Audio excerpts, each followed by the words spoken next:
Tonight, we are going to spend a long, slow night in the north of Scotland, in a country of long green glens and brown hills and cold, clean water, and we are going to walk one whole story through from the very beginning of it to the very end, at the pace of somebody who has nowhere at all to be.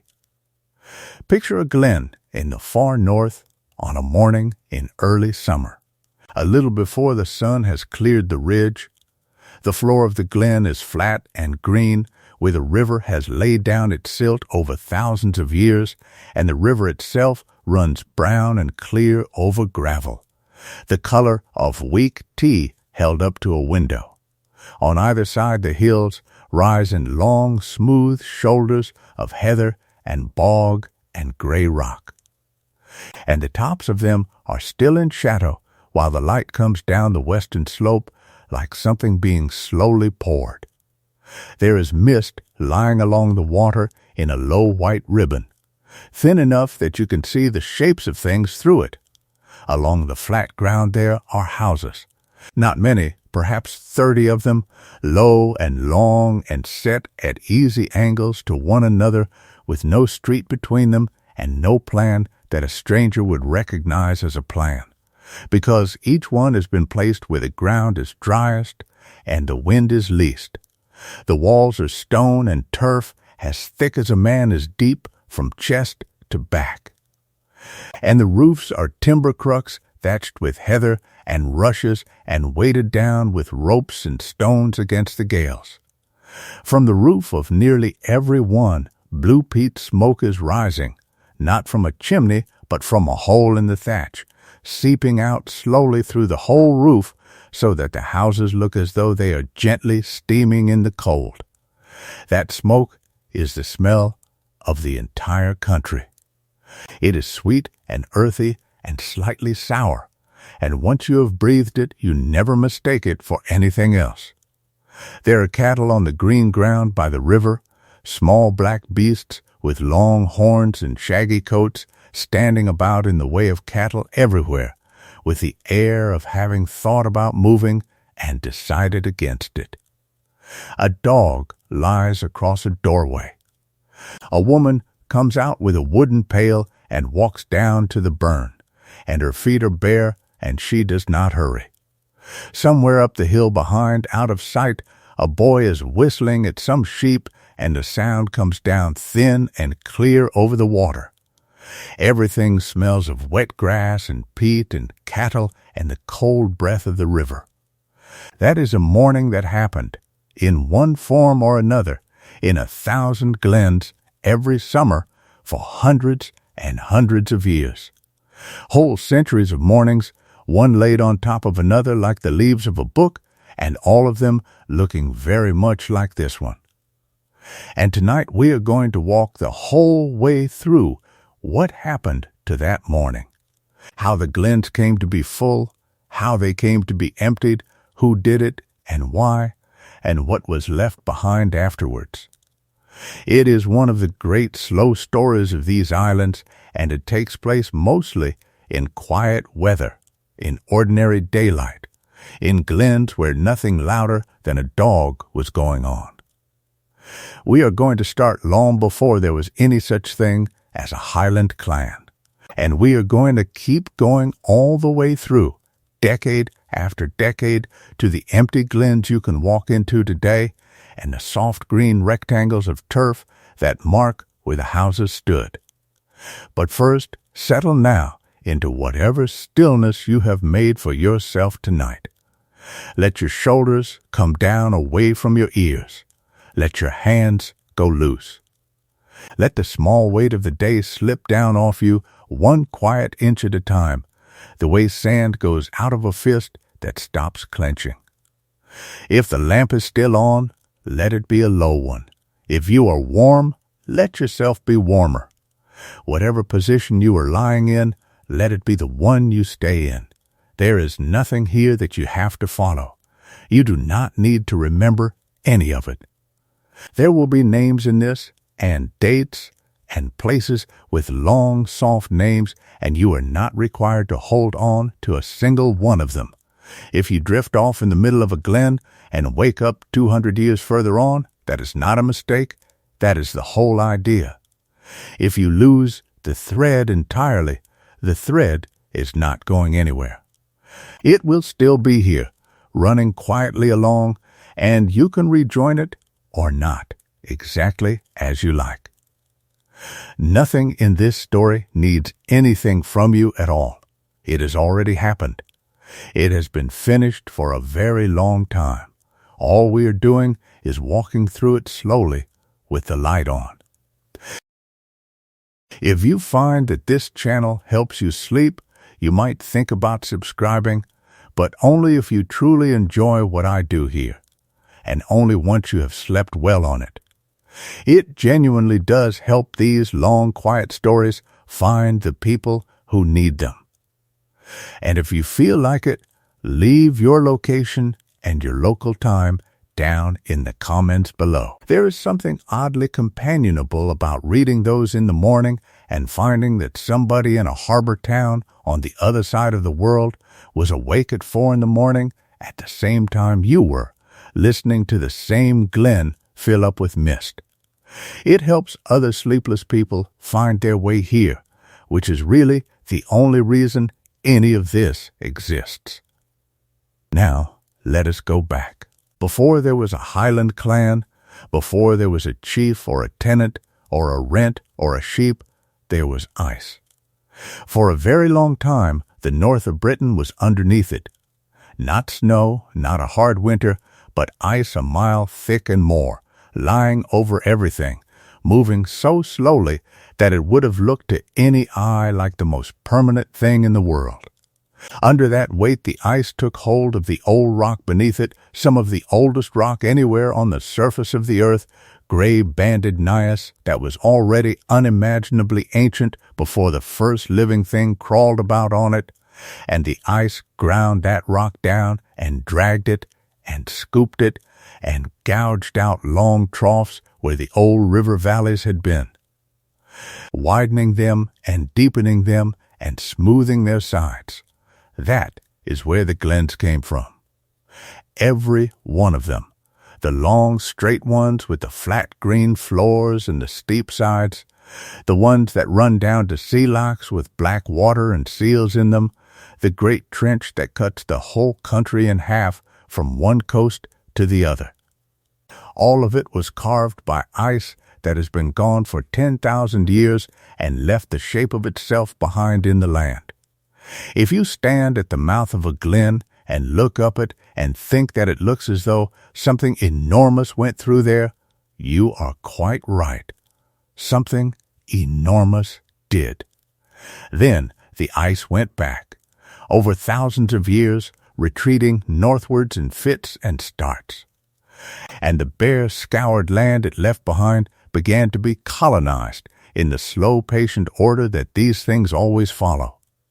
First lichens and mosses on the wet rock, then a low Arctic scrub of dwarf willow and juniper and crowberry, the sort of vegetation that lies flat and endures. Then, as the climate warmed, birch and hazel spreading north up the country, and after them, Scots pine, dark and resinous, taking the drier slopes, and oak and alder and rowan filling the sheltered ground. For several thousand years, a great deal of what we now think of as bare open hill was forest.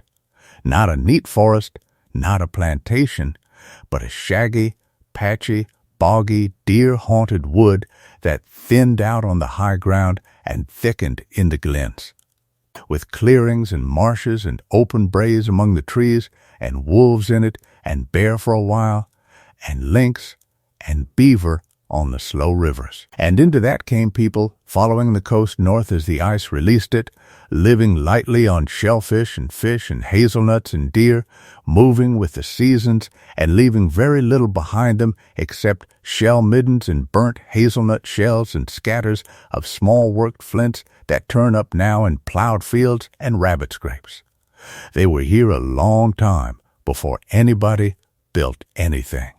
Thousands of years of people quietly getting on with it and almost nothing to show for it. Then, Roughly 6,000 years ago, farming arrives, and the story of the land changes completely and forever. People begin to keep cattle and sheep and to grow barley on small, cleared plots, and the moment they do that, they begin to clear the trees, first with fire and then with axes. And to keep them cleared with the teeth of their animals, because a wood that is grazed by cattle and sheep is a wood that cannot replace itself. Seedlings get eaten, old trees fall, and nothing comes up in the gap. That process runs on for millennia, so slowly that no one generation would notice it, and along with a cooling. Wetter climate and the steady creeping growth of peat bog over the poorer ground, it turns wooded country into open country.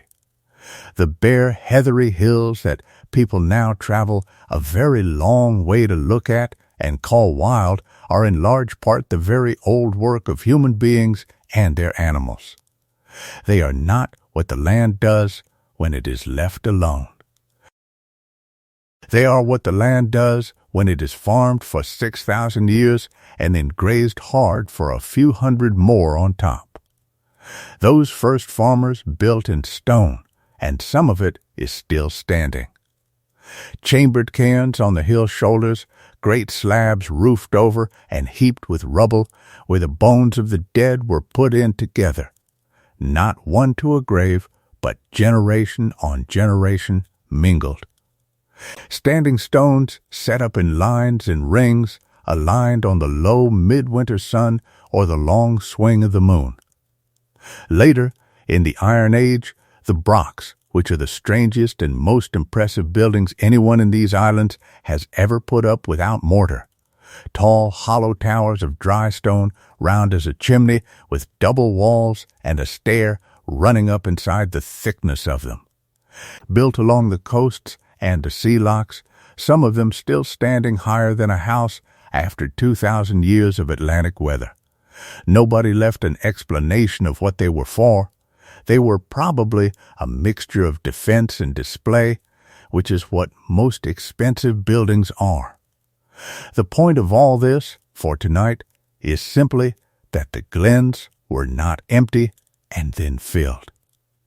They had people in them from about as early as people could get there.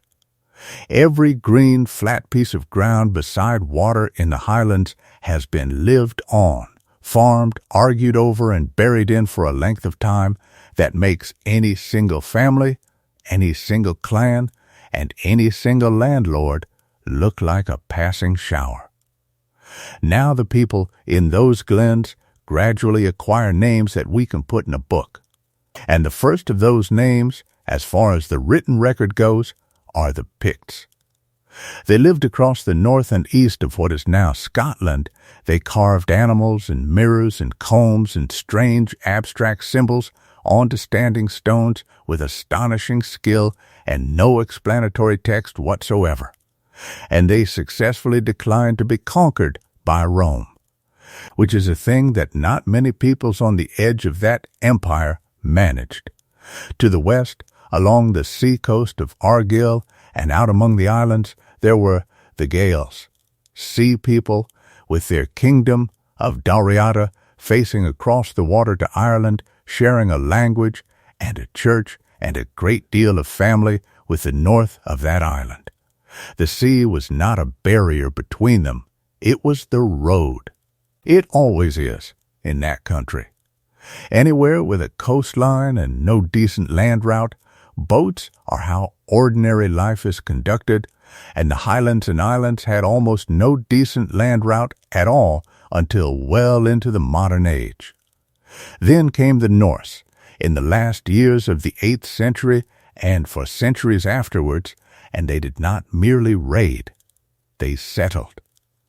They took Orkney and Shetland outright, and Caithness and the Western Isles, and left their language lying all over the map like coins dropped in the grass. Half the place names of the Northwest are Norse under a Gaelic pronunciation. Every island whose name ends in the sound of a soft A, every dale, every ness, every vo and geo and skerry, is a word that came in a longship. For a long stretch of time, the whole seaboard from Shetland down to the Isle of Man was more securely part of a Norse world than of anything you could call Scotland. Out of that mixture over the 10th and 11th and 12th centuries, Gaelic and Norse and Pictish blending and quarreling and marrying, comes the shape of the Highland world that the rest of tonight is really about. In the middle of the 12th century, a leader called Somerled, whose ancestry was as much Norse as Gaelic, and who is the reason for a great many family names to this day, broke the Norse grip on the southern isles and set up a sea kingdom of his own. His descendants became the lords of the isles, ruling from a small island in a loch in Islay, with a fleet of galleys, a council of the chief men, a body of law, poets, harpers, physicians, and the confident habit of making treaties with England behind the back of the King of Scots. To the kings in Edinburgh, that western sea kingdom was an insult with masts on it, and in the last years of the 15th century, the crown finally broke it and took the lordship into its own hands. That is the moment, more or less, when the Highlands became a problem to be solved by governments, and it stayed a problem to be solved by governments for the next 400 years. Everything that happens later grows out of that one long argument. But underneath the politics, there is a way of life, and it is the way of life that we need to see clearly, because it is what was eventually swept away. The word people use for the Highland social order is clanship. The word clan is simply the Gaelic word for children, and it is the right word, because the whole structure is a family structure or is dressed up as one. A clan is a kindred headed by a chief who is understood to be the senior representative of the founding ancestor, and populated by people who consider themselves that ancestor's descendants, whether or not the descent would survive an hour with a genealogist. Plenty of people took the name of the local clan because they lived on its ground and needed its protection, and were absorbed without much fuss. Blood mattered enormously and was also, when necessary, extremely flexible, which is true of blood everywhere. The chief was not a landlord in the sense that a later century would understand. He held the land, in the eyes of the law that was written down in Edinburgh, but in the eyes of the people on it, he held it on their behalf. There was a Gaelic idea for this, an idea that had no exact equivalent in the law books and which is at the heart of everything that went wrong later.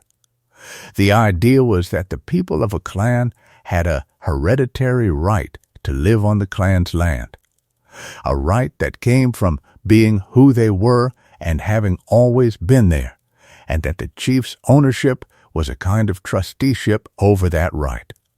The chief also had on paper a charter from the crown, which said something completely different, that the land was his property, to do with as he pleased. For a few hundred years, those two ideas lived together without much trouble, because there was no reason to test them. What use was land, on its own, in a country with no market for its produce and no way to move that produce anywhere? A chief's wealth was not measured in acres or in money, it was measured in men. A chief who could put 500 armed men into a glen at 3 days' notice was a great man.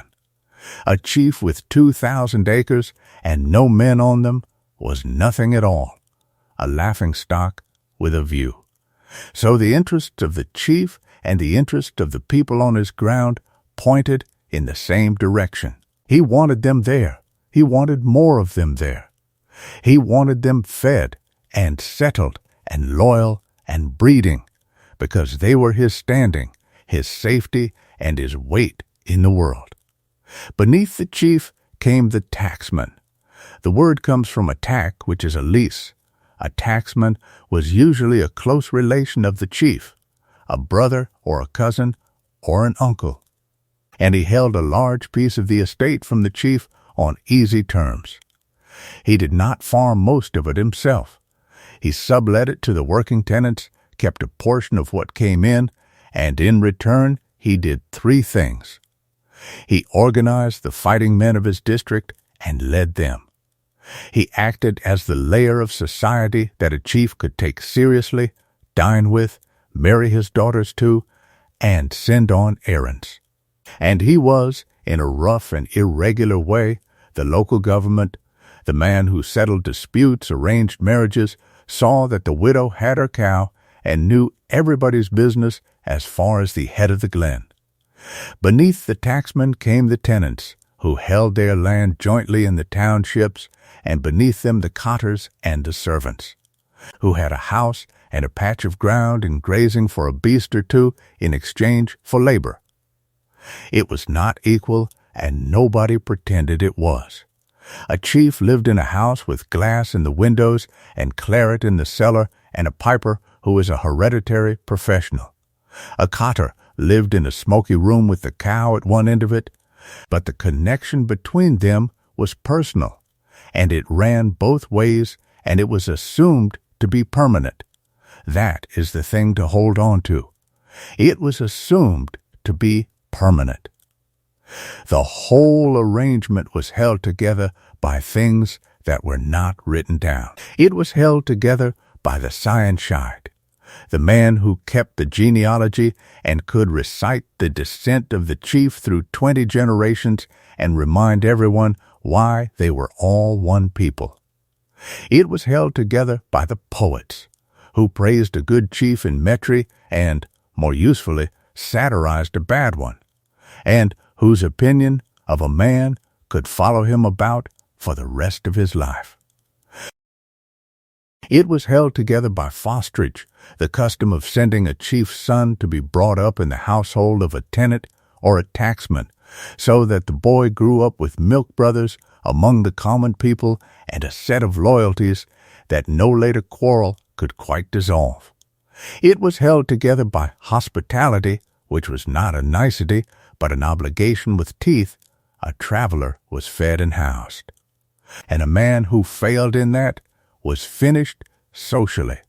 And it was held together, it must be said, by cattle raiding, which was practiced with enthusiasm and considerable skill, and which functioned as a sort of combination of sport, apprenticeship, redistribution of wealth, and long-running feud. A young man was expected to go on a raid, in the same spirit in which a young man in a later century might be expected to go to university, and with roughly the same effect on his family's finances. Beasts were lifted from a neighboring clan and driven home by hill paths, and the following season the complement was returned. Sometimes people were killed, and then it became serious and could rumble on for generations. Mostly it did not, and the whole business was a kind of expensive theater with hooves. A specialized profession even grew up around it.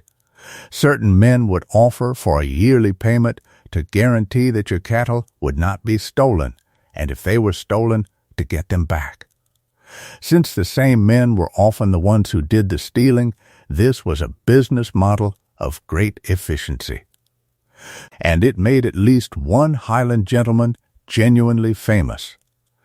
Let us go down into one of those townships and stay there a while, because the year in a Highland township is a slow and comfortable thing to lie and listen to, and because you cannot feel what was lost later unless you have first spent a little time in it.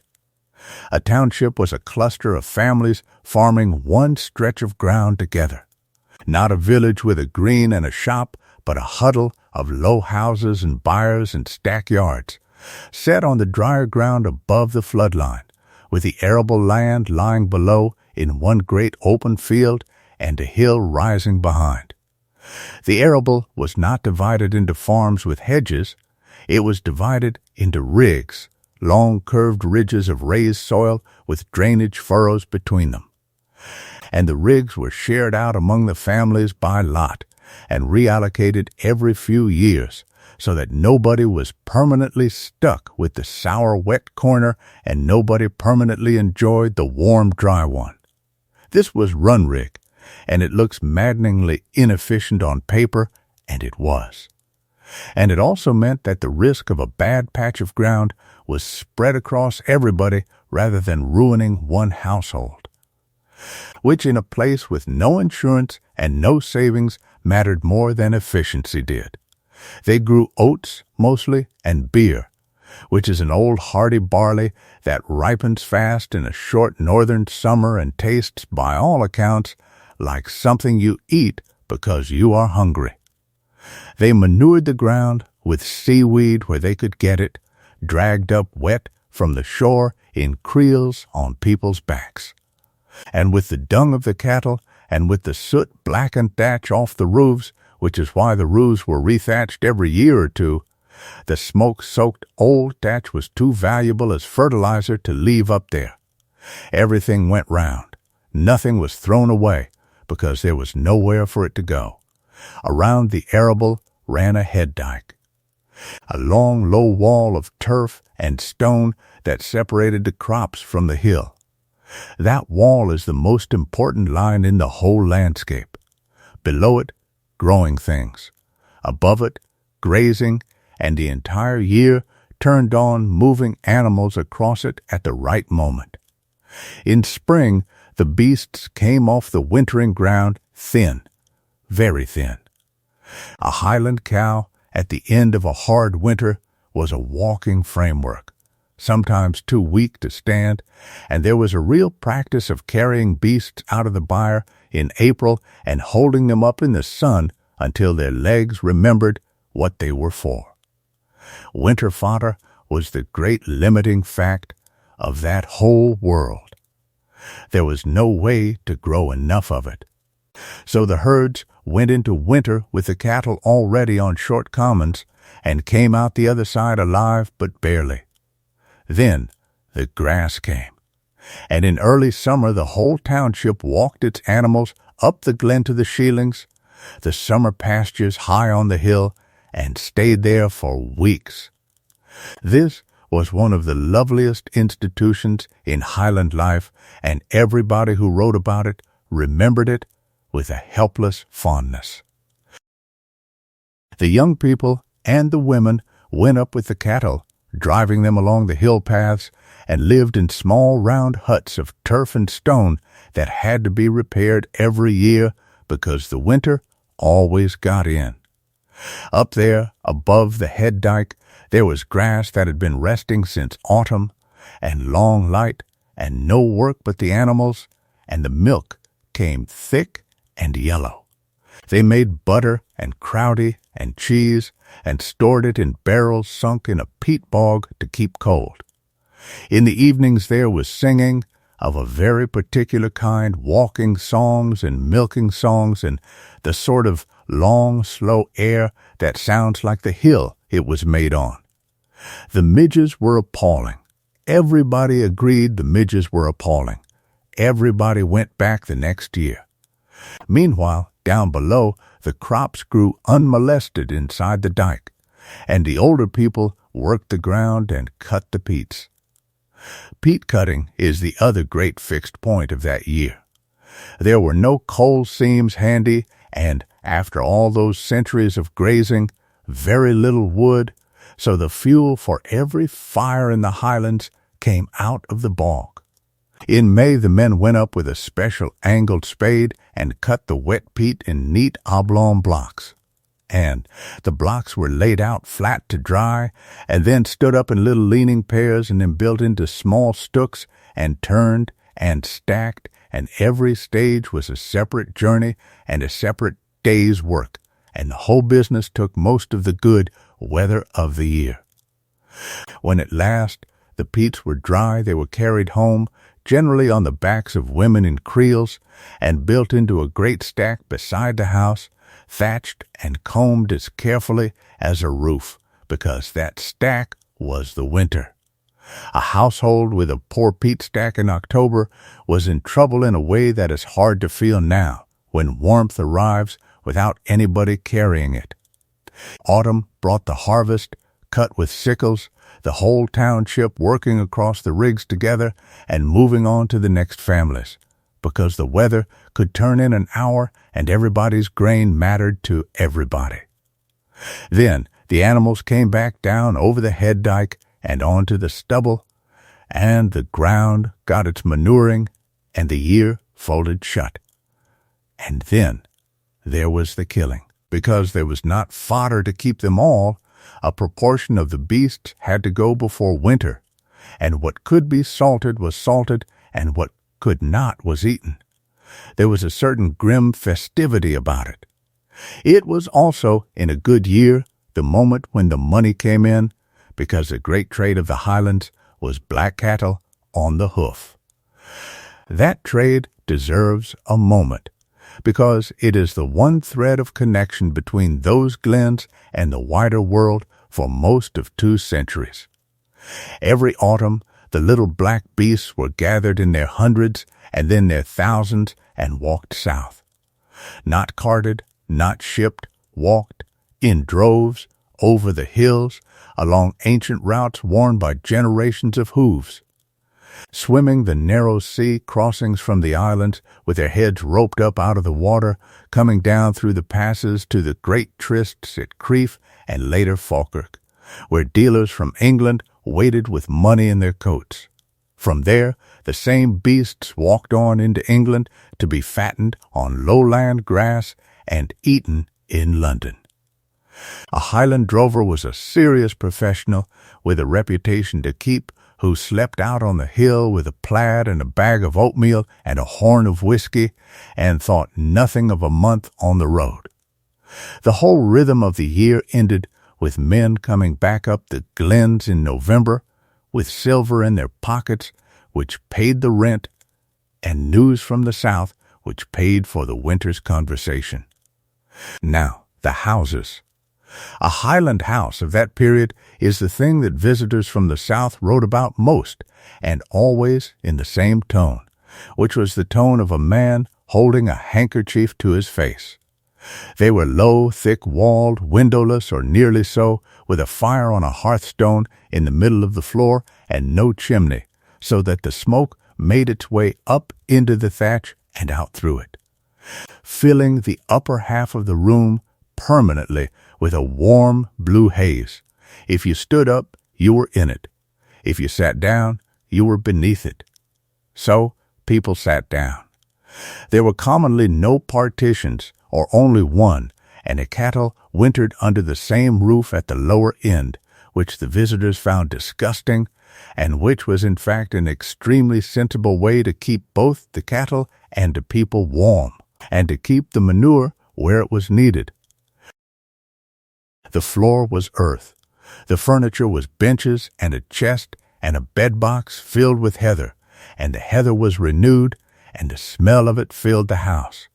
They were dark, and they were smoky, and by any later standard they were unhealthy, and the same visitors who recoiled from the outside of them recorded, with some confusion, that inside them they were warm and dry and quiet in a gale, and that the people in them were courteous and well-spoken and interested in poetry, and often knew a great deal more about their own ancestry than the visitor knew about his. It is one of the recurring comedies of Highland travel writing. The traveler arrives expecting savages and comes away complaining chiefly about the smoke. What they wore was wool, and mostly wool that had come off sheep on that hill, spun by hand in that house, dyed with crotal scraped off the rocks, and heather and alder bark and whatever else the ground provided, woven by a weaver in the township, and then soaked and beaten and shrunk into a dense, weatherproof cloth by a group of women sitting round a table, thumping it in rhythm and singing to keep the rhythm going.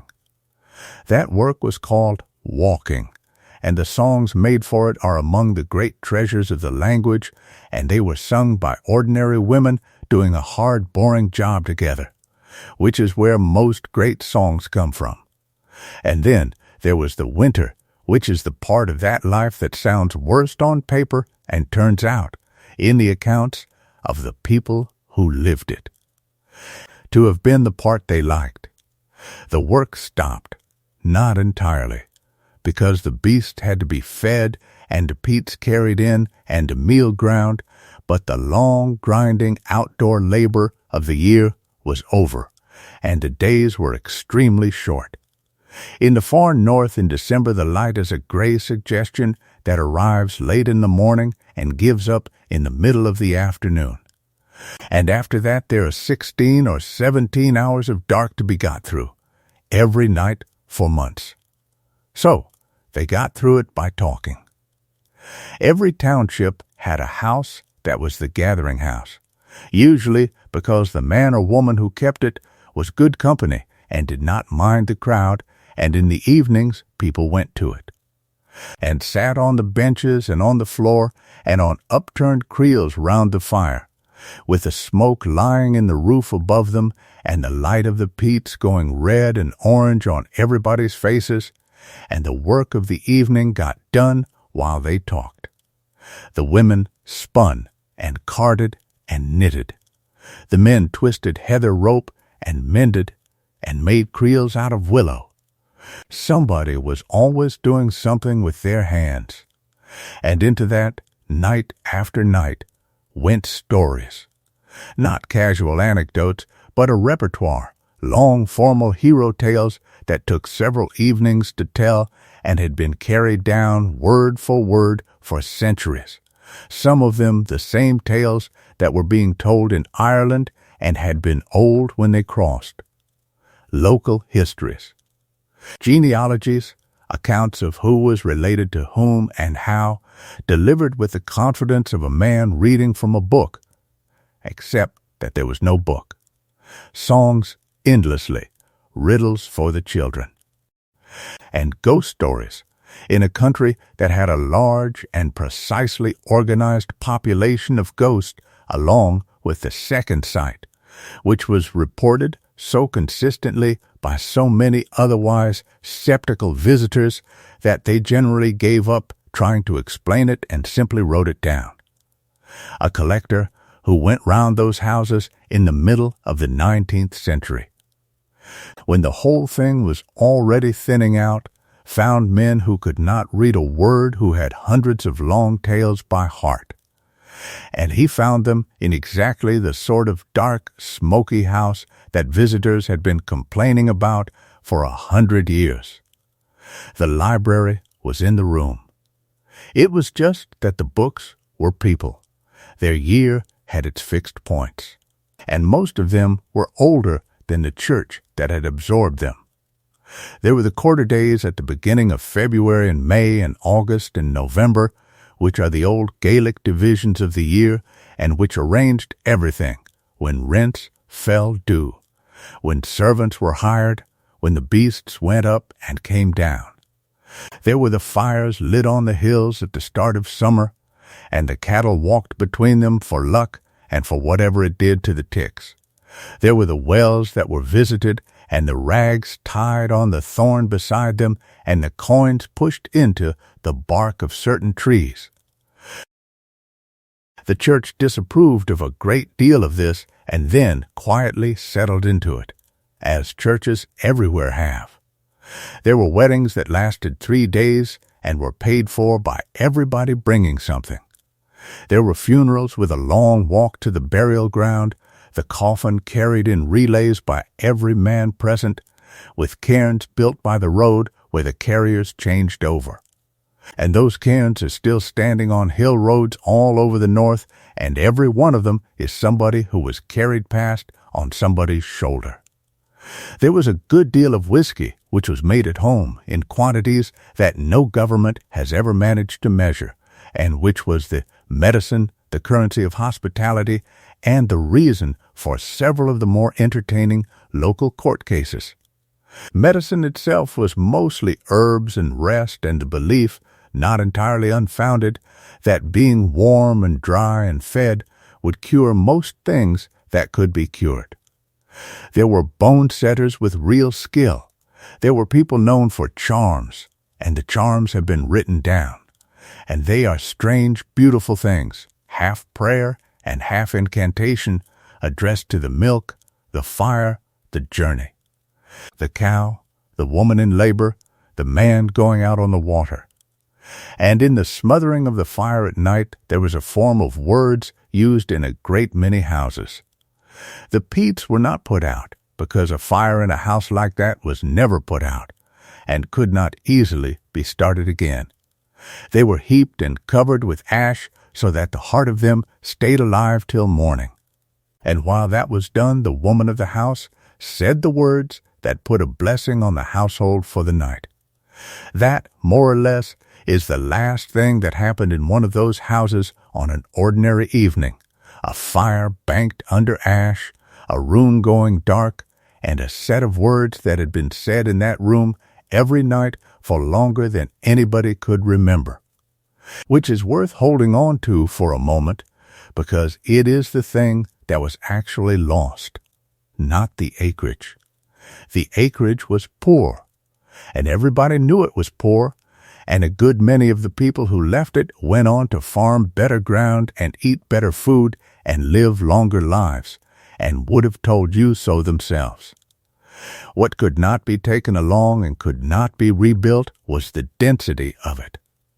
A township was a place where everybody knew every stone and every family and every tune, where the story you told had been told in that room before by somebody whose name you knew, and where the ground itself was covered in names, a name for that pool, that rock, that bend, that patch of bog where a horse was lost in the time of somebody's great-grandfather. There are estimates, and they are only estimates, that a single Highland parish carried thousands of place names in daily use, most of them never written on any map, all of them known to everyone.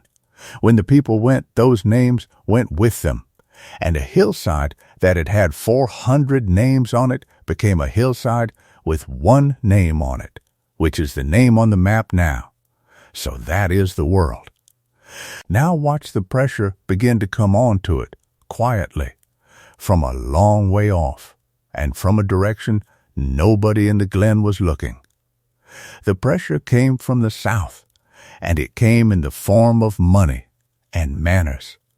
In the year 1609, a group of the chiefs of the western Highlands and Islands were persuaded, in circumstances that involved having been detained on a ship after being invited aboard for a sermon, to agree to a set of terms on the island of Iona, the Statutes of Iona. The terms look mild written out. The chiefs would support the Reformed Church and its ministers. They would limit the size of their households and the amount of wine and whiskey they consumed. They would give up the maintenance of bards and idle men. They would answer for their followers before the law, and, most consequentially of all, each principal chief was to send his eldest son to the lowlands to be educated in English. That last clause was the hinge on which several centuries turned. It was intended to be exactly what it was, a slow, patient, generational method for making the leaders of a Gaelic society into gentlemen of a British one. And it worked. It took 100 years and more, but it worked. The chief's son went south to school. He learned English and Latin and the manners of a class that measured a man by his income and his house and his wife's family. He came home speaking the language of his people with a slight foreign carefulness. He wanted a proper mansion instead of a hall. He wanted to spend part of the year in Edinburgh and later in London among people who did not care in the slightest how many men he could raise, but cared very much what his carriage was like. And all of that cost money, and the estate did not produce money. It produced men and cattle and loyalty and poetry and a great deal of oatmeal, none of which could be spent in a shop in Edinburgh. So the chiefs began to borrow, not stupidly at first. They borrowed against the estate, as landowners everywhere did, and expected the rents to cover it, and the rents did not cover it because the rents were still being paid in the old way, partly in kind, partly in service, partly not at all when the season was bad, from tenants whose right to be there was understood by everybody to be permanent. The gap between what a chief needed and what his estate could yield opened slowly and then kept opening, all through the 17th century and into the 18th, and every year the answer to it was the same answer: raise the rent or borrow more. Or both. Underneath that, the law was quietly hardening in one direction. Everything written in Edinburgh said the same thing: the land is the property of the man whose name is on the charter. The old idea, the hereditary right of the people to the ground of their ancestors, was never written into any statute at all, because it had never needed to be. It lived in custom and memory and the general expectation that things would go on as they always had. Custom and memory are excellent things, but they do not appear in a court of session. Meanwhile, the Highlands went through the long convulsion that everybody remembers, and it accelerated everything. The Stuart kings had left for exile at the end of the 17th century, and the attempts to bring them back ran through Highland ground because Highland ground was where the fighting men were. There was a rising in 1689, ending in a victory at a mountain pass that killed the man who had won it, and then a long dwindling. There was the massacre in Glencoe in 1692, which was a small event by the standards of that century and has never been forgotten, because it was carried out by soldiers who had been quartered on and fed by the people they then killed, and hospitality was the one law that country agreed on absolutely.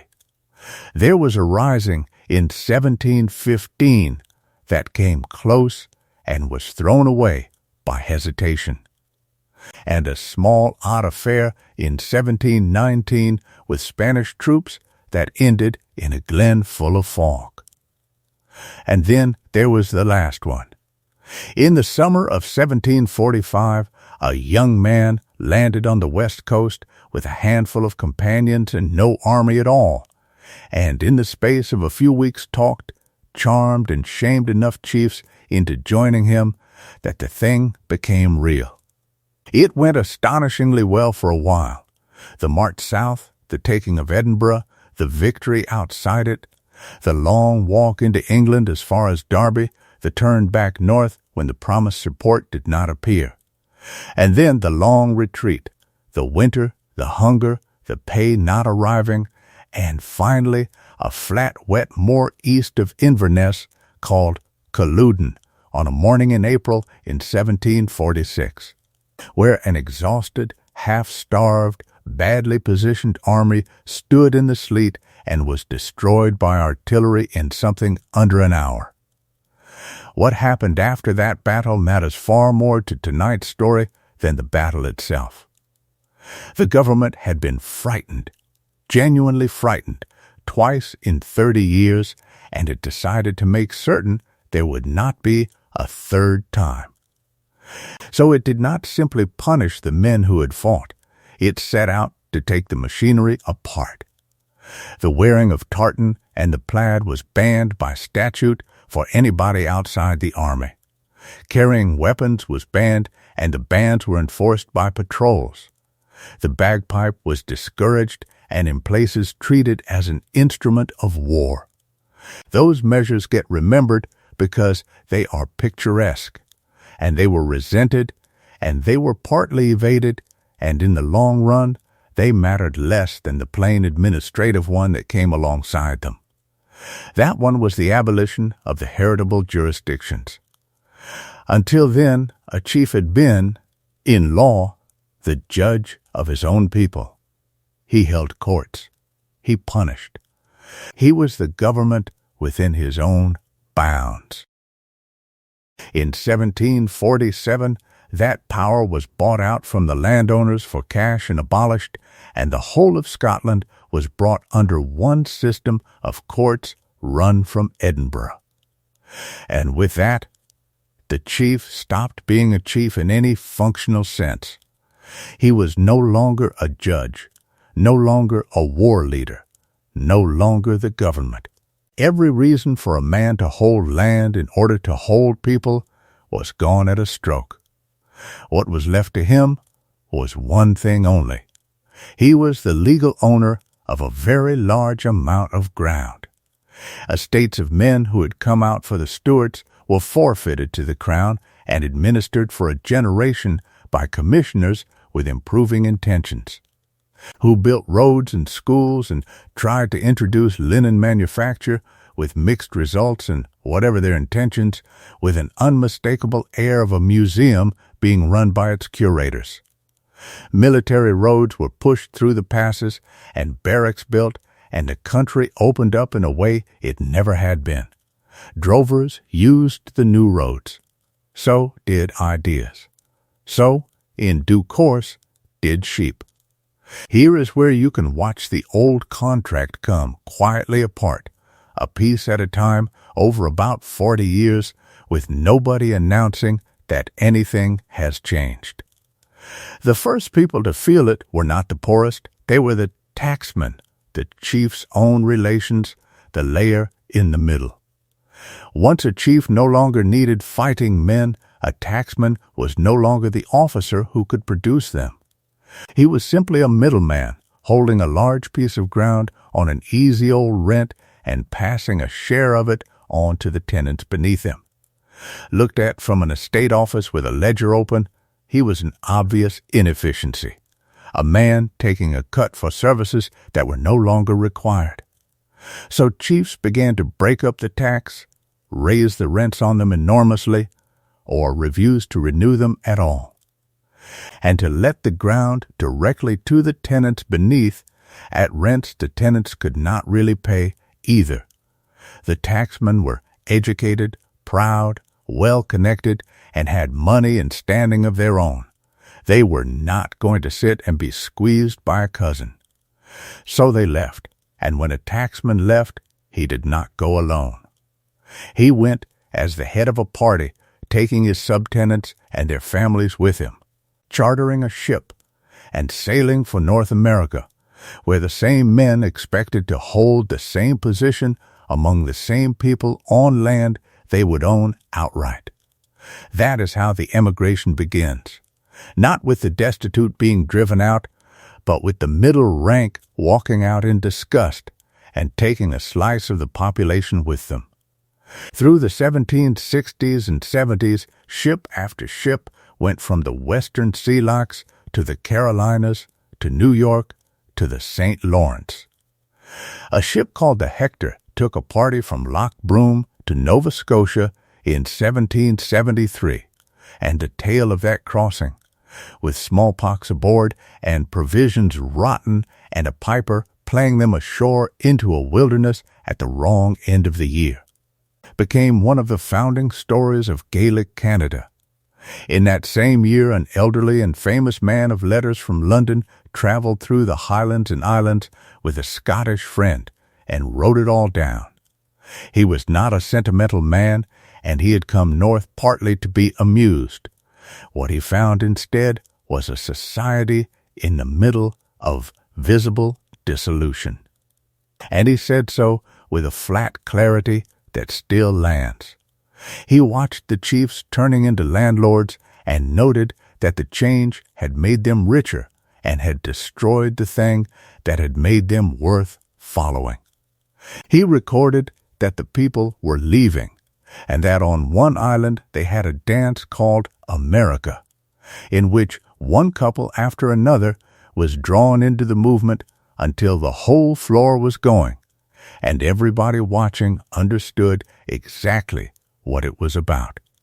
He observed, in a sentence that has been quoted ever since, that a landlord who drives away his people is diminishing his own honor by exactly the amount he is increasing his income. The government of the day was not pleased either, for its own reasons. Emigration meant losing soldiers, and the Highlands had just become the Empire's favorite recruiting ground. The very regiments that had been raised to put the country under control were now marching to Canada and India, and the men in them came out of the same Glens and were raised by the same landlords, often on the explicit understanding that a family who gave a son to the colors would keep its ground. Then, for about 30 years, everything went the other way, and the Glens filled up as they had never filled up before. 3 things did it. The first was the potato. It arrived in the Highlands during the 18th century, and by its end, it was the foundation of life along the whole western seaboard. It would grow on ground that would not carry grain, on wet peaty soil turned into raised beds with a spade, on ground so steep and stony that nothing else could be attempted, and it fed a family off a plot a fraction of the size that oats would have needed. Where a household had lived on the edge, the potato let them live, and let their children live, and let their children's children be born. The second was kelp.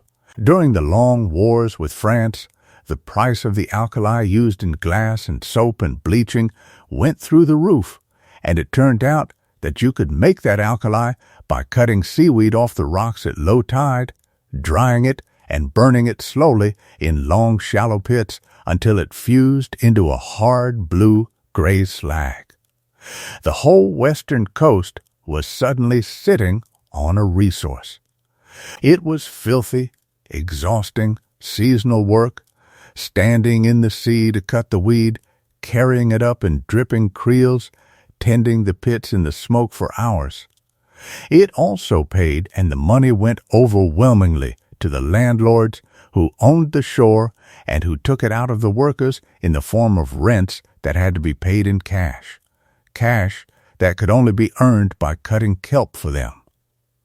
A landowner with a long coastline could make a fortune, and several did, and a landlord making a fortune out of kelp wanted people, lots of people. The more hands on the shore, the more kelp. So estates that were later to be emptied were, in those years, deliberately packed. Holdings were subdivided and subdivided again, until a family that had held a share of a township held instead a strip of ground the size of a garden which they could just about live on because of the potato, and which forced them out to the shore for money to pay the rent. Emigration was actively discouraged. Landlords petitioned against it. In the first years of the 19th century, an act was passed which raised the cost of a passage in the name of protecting emigrants from overcrowded ships, and which had the useful side effect, from the landlord's point of view, of making it harder for their workforce to leave. The third thing was the wars themselves. Cattle prices were high because armies eat. Wool and grain were high. Men were away in the regiment sending money home. For 20 years or so it looked as though a crowded coast, a spade, a potato patch, and a seaweed fire were a way of life that might hold. The population of the Highlands and Islands rose steeply through those decades. Whole districts held more people at the beginning of the 19th century than at any time before or since. And they were holding them on an economy with 3 legs, and every one of those legs depended on something happening a very long way away. In the year 1815, the wars ended. Cattle prices fell. Grain prices fell. The men came home from the regiments to the ground they had been promised and found the rent had gone up. And within a few years, the government cut the duty on imported alkali, and the kelp price collapsed so completely that within a decade the industry was effectively finished. The shore that had been worth a fortune was worth nothing, and the crowds of people who had been settled on it to work it were no longer an asset. They were an expense and a risk, and a very large number of mouths sitting on ground that somebody had just worked out could be used for something else. That something else had been quietly arriving from the south for 50 years, and it had a face like a Roman nose and a fleece worth money. The sheep that changed everything was not the small native sheep of the Highlands, which was a modest animal kept in modest numbers for wool and milk and the odd pot. It was the Cheviot, bred in the hills of the border country between Scotland and England, and its great quality was that it could winter out on high open ground and come through. Alongside it came the blackface, hardier still, and behind both of them came something more important than either. A body of men from the south who knew exactly how to run a sheep farm on a mountain, and who were willing to pay a great deal of money for the chance. The arithmetic was brutally simple, and it is the whole engine of what follows, so it is worth saying slowly. A township of, say, 20 families paid a rent that was small, was paid irregularly, arrived partly in the form of hens and butter and days of labor, and could not be raised, because there was nothing more to squeeze. Those same 20 families, between them, kept perhaps a few dozen small cattle, grew their own oats, and lived. The ground they occupied, if it were cleared of every one of them, and their houses and their crops and their beasts, and let as a single sheep walk to a farmer from the borders, would pay a rent several times larger, in cash, twice a year, on the day it was due, by a tenant who had capital and understood contracts and never once mentioned his ancestors. That was it. That was the entire case. Once the estate was a business rather than a following, and once the owner needed money rather than men, the sums pointed one way and kept pointing. The first Cheviots came north into Ross-shire in the 1760s, brought by a landowner who wanted to prove it could be done, and it could. Sheep farming spread through Argyll and Perthshire and up into Inverness-shire over the next 30 years. And in 1792, in Ross-shire, there was a brief and almost comic uprising, which the Gaelic tradition remembers as the Year of the Sheep. A body of men from the affected districts decided to solve the problem in the most direct way available, which was to collect every sheep in the county and drive them south out of the Highlands altogether. They actually did it. They gathered thousands of animals and moved them steadily down the country, and they were dispersed by troops before they got very far, and the ringleaders were tried. And the sentences were quietly allowed to lapse, and the sheep came back. But everybody had understood the point. That was the moment the people of the North realized what was coming for them, and the moment the landowners realized that the people had realized. Now, how did a clearance actually work? It is worth going through the mechanics carefully, because the popular picture is all fire and shouting, and the reality was mostly paper, and paper is more frightening. It began with a decision in an estate office, often not in the Highlands at all, but in Edinburgh or London, taken by a factor or a commissioner on the advice of a surveyor who had walked the ground with a notebook. The ground would be surveyed and mapped and valued as a sheep walk. It would be advertised, sometimes in the southern papers, and a tenant found. Then came the summonses of removing.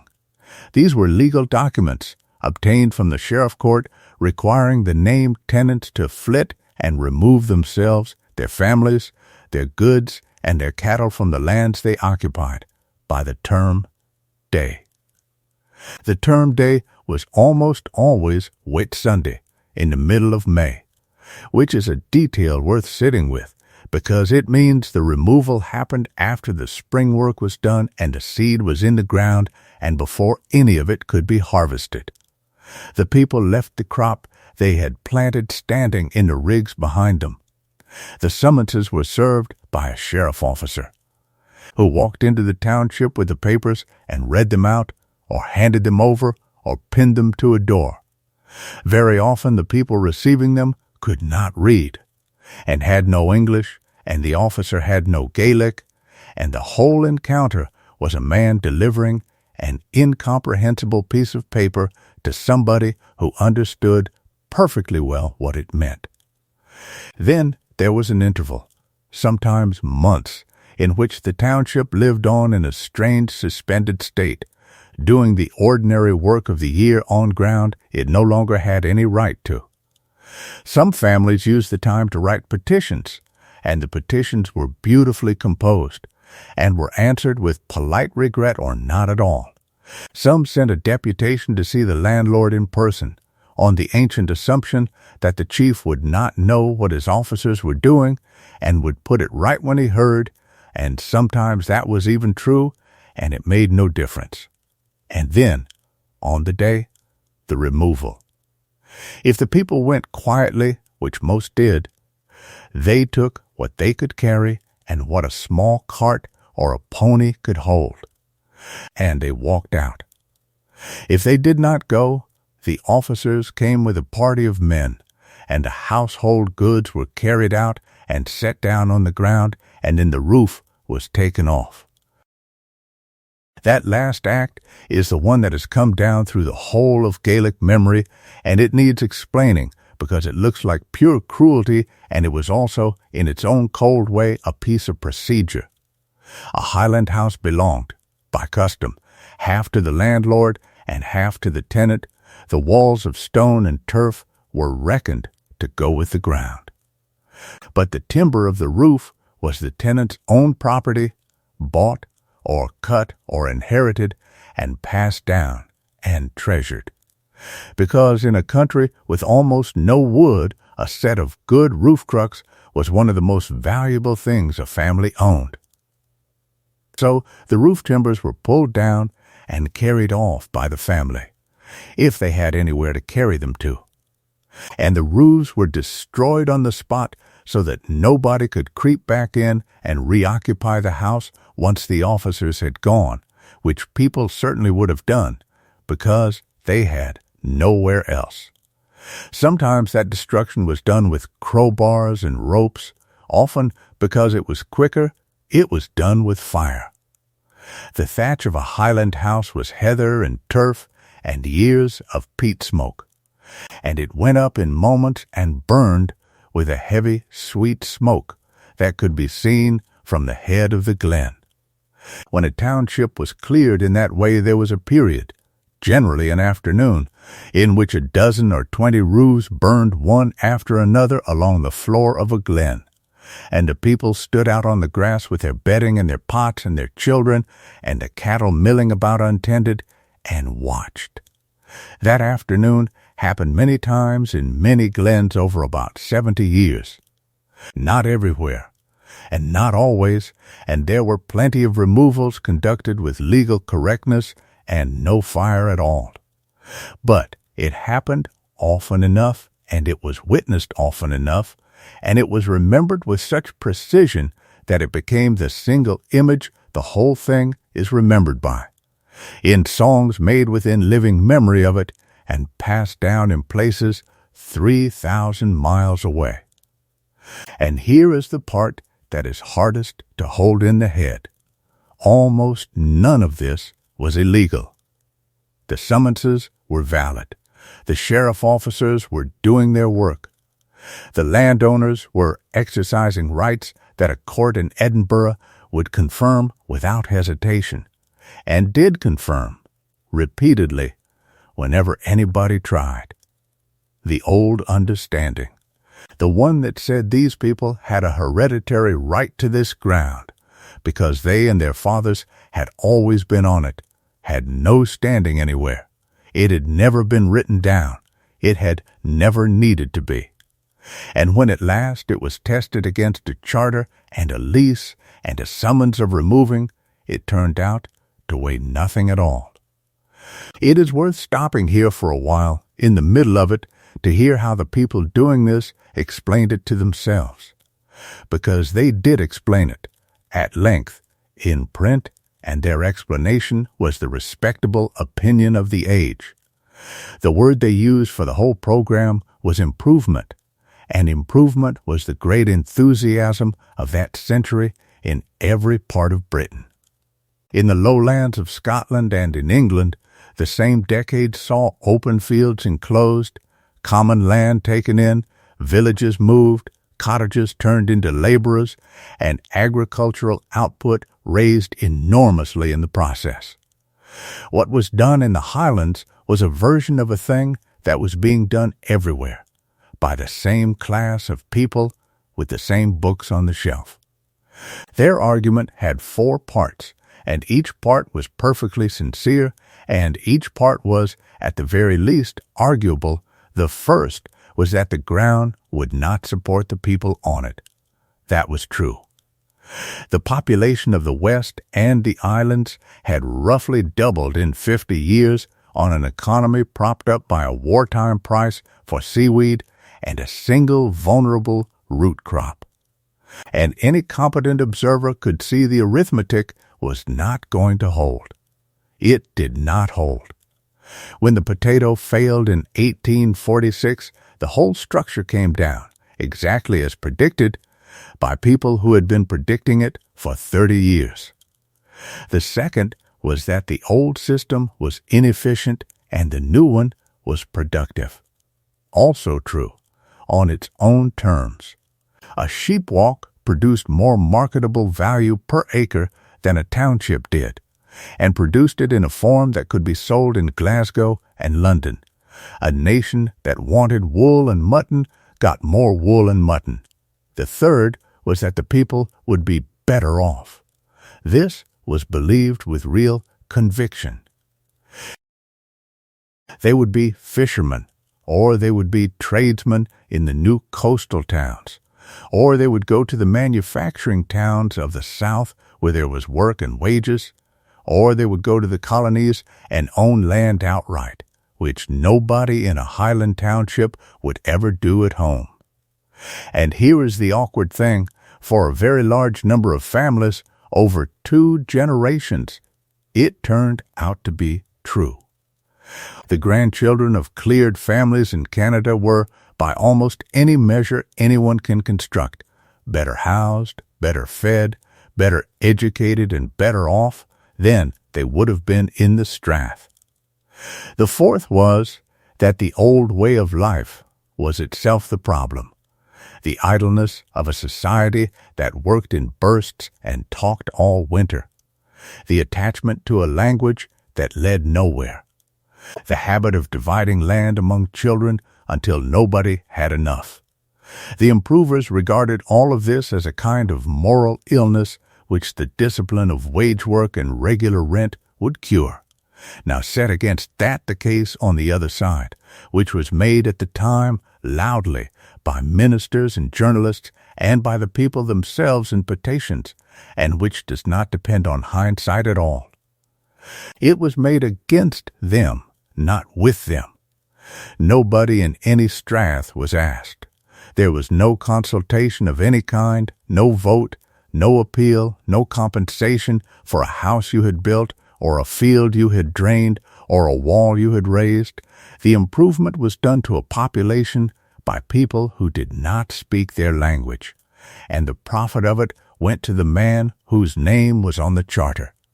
It was done at the worst possible moment of the year, deliberately, at the term day, so that the crop was lost. It moved farming people to the sea and told them to fish, without boats and without gear and without knowledge. It broke up, in an afternoon, communities that had taken 1,000 years to knit, and it scattered families that had lived within a mile of each other for 20 generations. And it destroyed, in the process, a body of song and story and place, name, and skill which nobody at the time thought had any value at all, and which everybody since has agreed was priceless. And there is one more thing, which is the thing that has kept the argument alive for 2 centuries. Improvement was carried out everywhere in Britain. But in the Highlands it was carried out by the descendants of chiefs on the descendants of their own clansmen. An English landlord enclosing a common was doing something impersonal to strangers who had never expected better of him. A Highland proprietor removing a township was breaking a specific, ancient, deeply held understanding that the ground belonged, in some way that no lawyer could formulate, to the people whose fathers were buried at the end of it. In law, he was doing nothing wrong at all. In the eyes of every person watching, he was doing something for which the language had a very old and very heavy word. That is why the memory is what it is, not the numbers.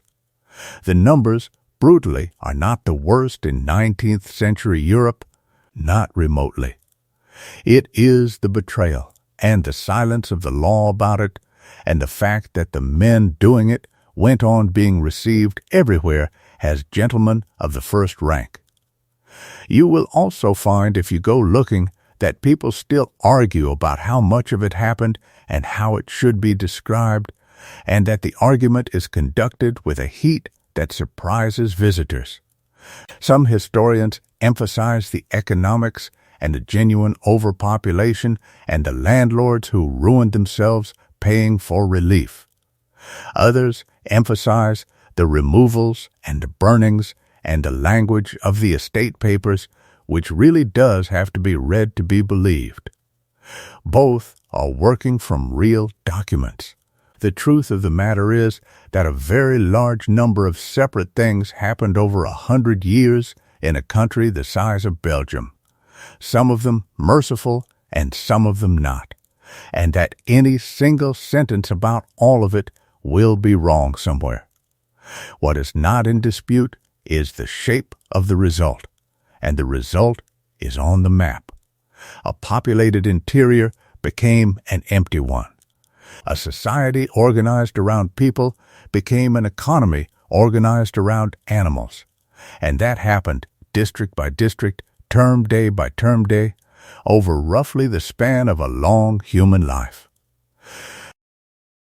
Now we come to Sutherland, because Sutherland is where the thing was done on the largest scale, with the most money, by the most respectable people, with the most complete conviction that it was a work of improvement and mercy. Sutherland is the far northwest corner of the mainland, a great block of country of something over 1 million acres, most of it bog and rock and hill, with long straths running up into it from the sea. A strath is a wide, shallow valley, greener and gentler than a glen, and the straths of Sutherland were where the people were. They were held by the Earls of Sutherland, and by the end of the 18th century the title and the land had come to a young woman, Elizabeth, who inherited as a child and grew up in Edinburgh and London and became, in the fullness of time, the Countess of Sutherland in her own right. In 1785 she married a rich young Englishman named George Granville Levison Gower, later the Marquess of Stafford, and later still, for the last few months of his life, the first Duke of Sutherland. He was reckoned at the time to be the wealthiest man in Britain. His money came from coal and canals and a spectacular inheritance from an uncle, and it came in quantities that a Highland estate could not imagine. And what he and his wife proposed to do with a slice of it was to take the enormous, sodden, backward, overcrowded county his wife had inherited and remake it, from end to end, into a modern place. It is genuinely important not to caricature them. They were not misers.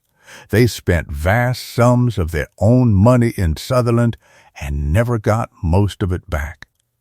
They built roads where there had been tracks and bridges over rivers that had drowned people every year, and harbors and inns and schools, and a new town at the mouth of a river with streets laid out in squares. They believed, with a complete sincerity of their class and their moment, that the people living in the Straths were living wretched, precarious, half-savage lives on ground that could not support them, and that in a generation those same people would be fishermen and tradesmen and coastal smallholders in slated houses with money in their pockets, and would thank them. The plan was set out clearly and defended in print.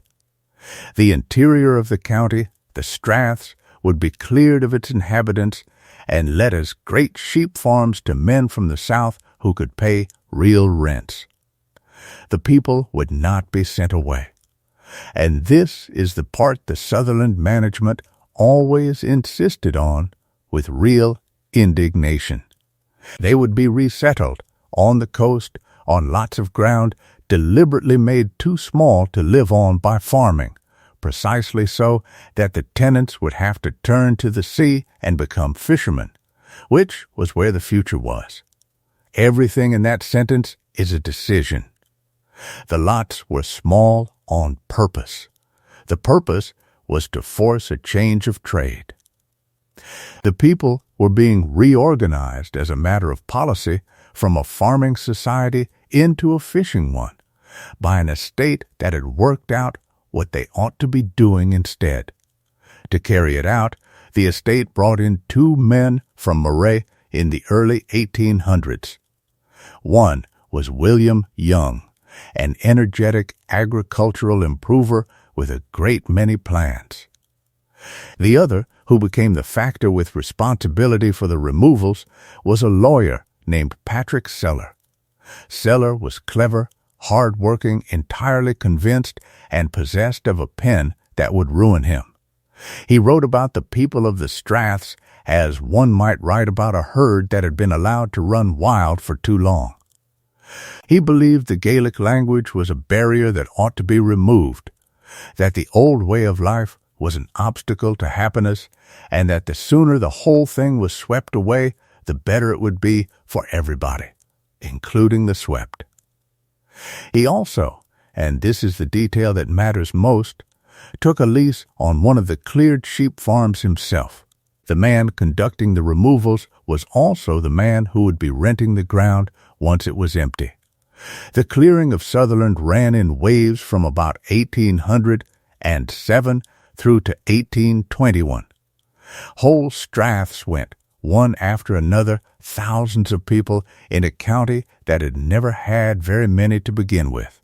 And in the summer of 1814 it came to Strathnaver, and Strathnaver is where it stopped being an estate policy and became a scandal that has never gone quiet since.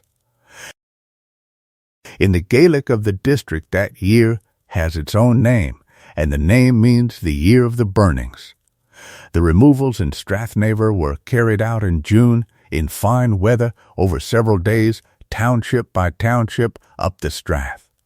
The people had had their summonses. Many had already begun to move. What made this one different in the accounts that came out afterwards was the manner of it.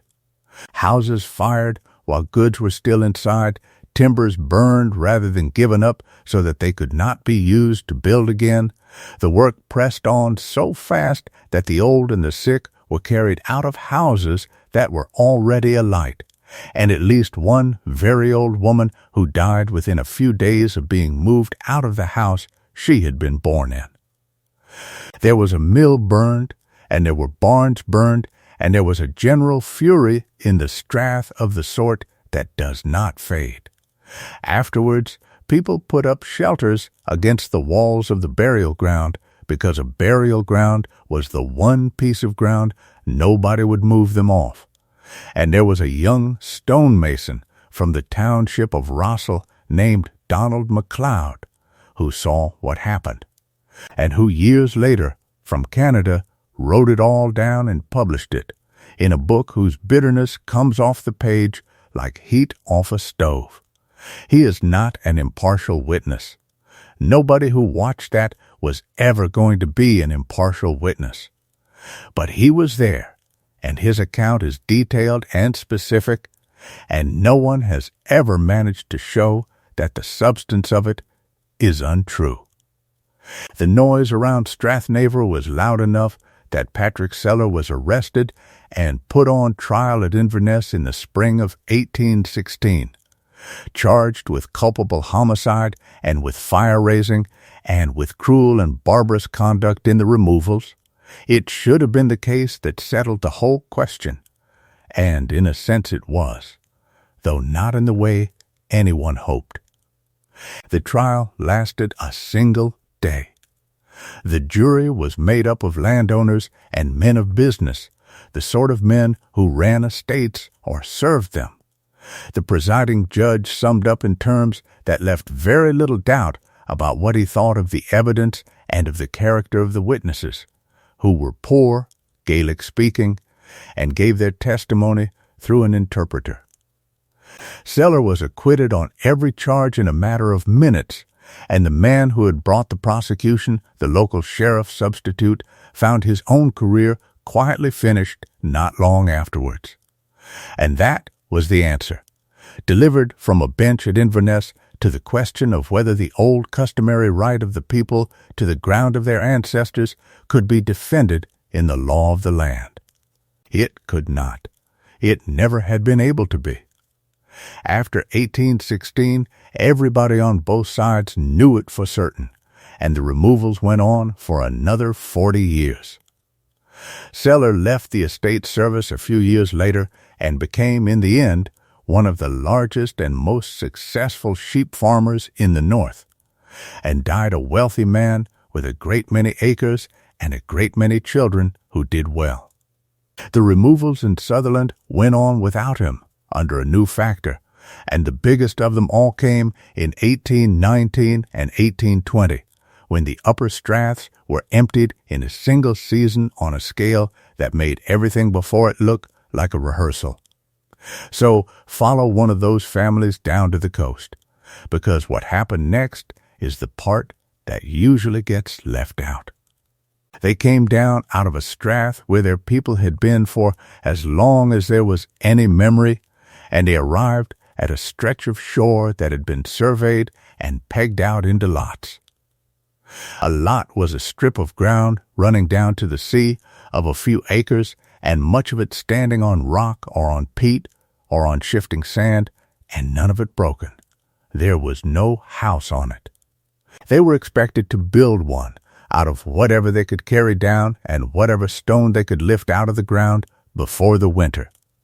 They had, in most cases, arrived in the early summer, having left a crop growing in a strath they could no longer enter. So the first year was a year with no harvest at all. What they lived on was meal, sometimes bought and sometimes given by the estate, and what they could take from the shore, and whatever cattle they had managed to bring down with them, and those cattle were on ground with no proper grazing. Then they were to become fishermen. It is worth pausing on how large a thing that is to ask of somebody. These were not people from a fishing tradition. They came from an inland farming culture, and a great many of them had never handled a boat in their lives, and the sea they were being sent out onto was the north coast of Scotland, which is one of the most consistently dangerous stretches of water in Europe. Herring fishing in an open boat off that coast is a trade you learn from your father over years. And you learn the ground and the weather and the tides.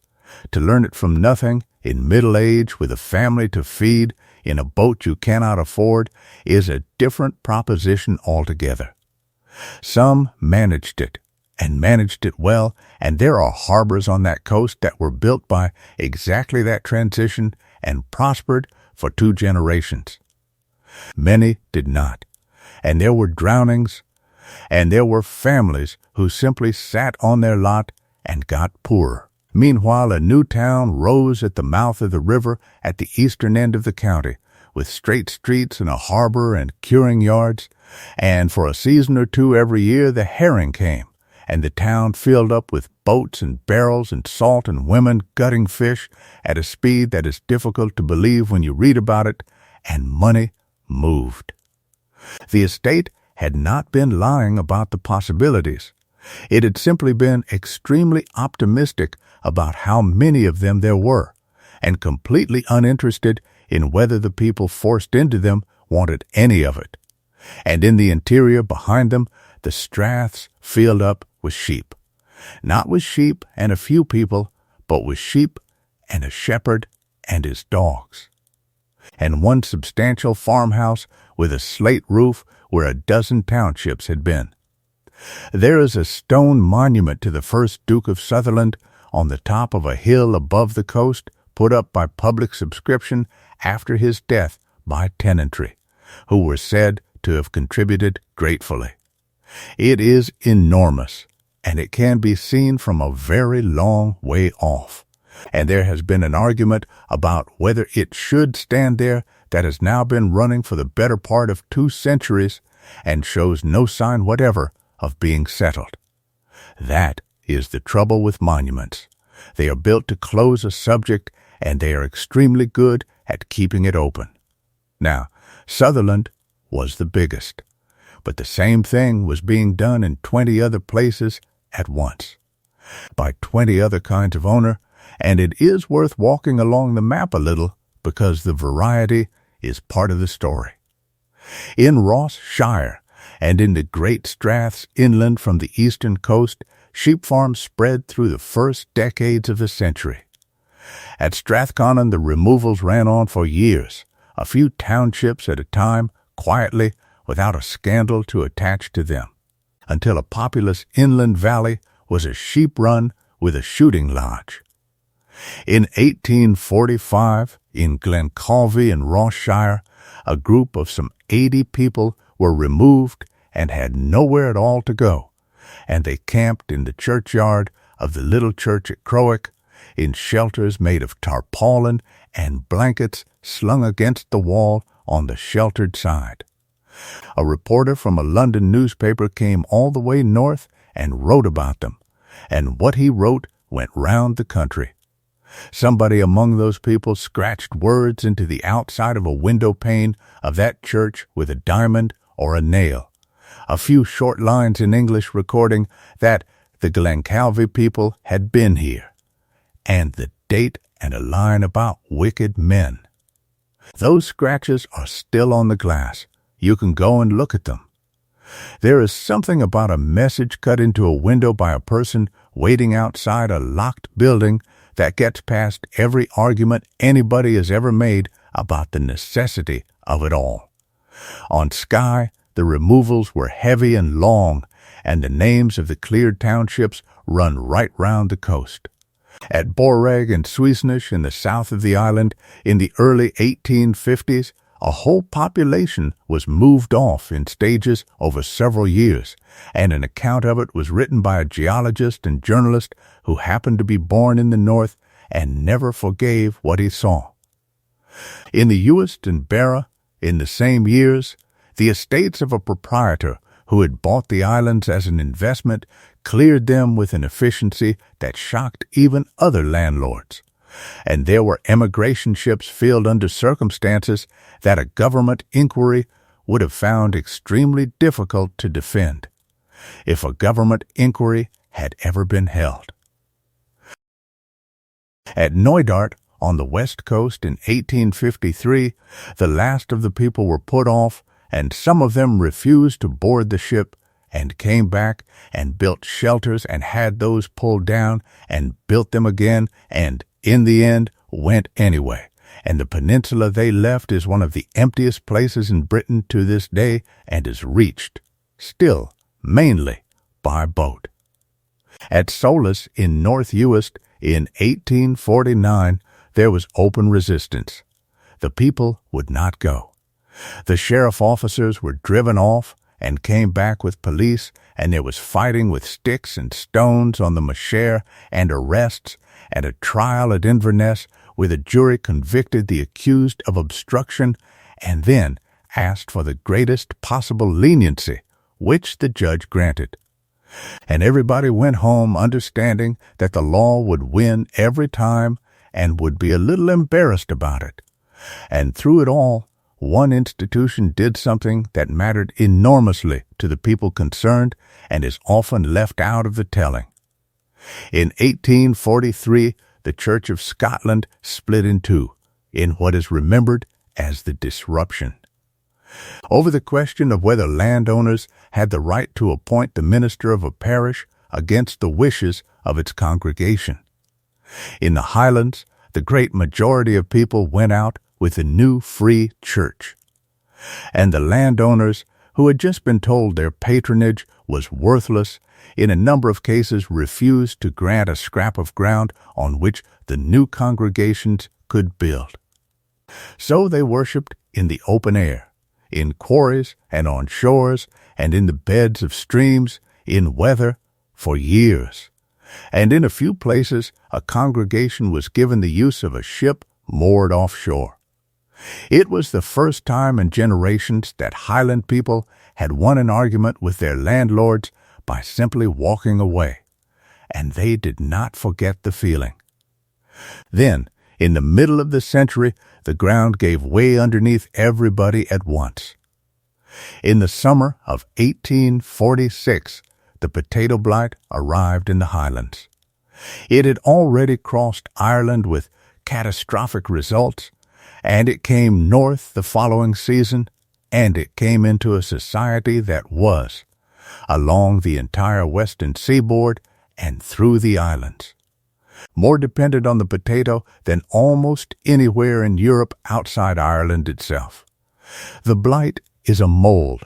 It comes in warm, wet weather, and it turns the leaves black in a matter of days, and then it goes down into the crop in the ground, and what you lift out is not a potato, but a soft brown mess that smells of rot and cannot be eaten or stored or fed to a beast. It came, and the crop failed, and it came again the next year, and again on and off for the better part of a decade. What followed was not a famine on the Irish scale, and the reason it was not is worth being precise about. Scotland's affected population was far smaller, its coastline gave access to the sea, its landowners were fewer and more visible and more easily shamed. And relief arrived quickly and in quantity. Committees were formed in Edinburgh and Glasgow and London, enormous sums were subscribed by the public, meal was shipped north by the cargo, and government vessels moved supplies along the coasts. Very few people in the Scottish Highlands actually starved to death, and that is a real and creditable difference. But the relief came with a philosophy attached, and the philosophy was the one that filled every serious head in that decade, that giving people food for nothing would ruin their character. So relief was given in exchange for labor at rates deliberately set low enough to be unattractive, and a great deal of that labor went into public works whose principal quality was that they were not much use to anybody. Roads were built that went from nowhere in particular to nowhere at all, and some of them are still there, running across a hillside and stopping. Walls were built along shores. Men who had been farming their own ground for their whole lives spent the winters of those years breaking stones for meal.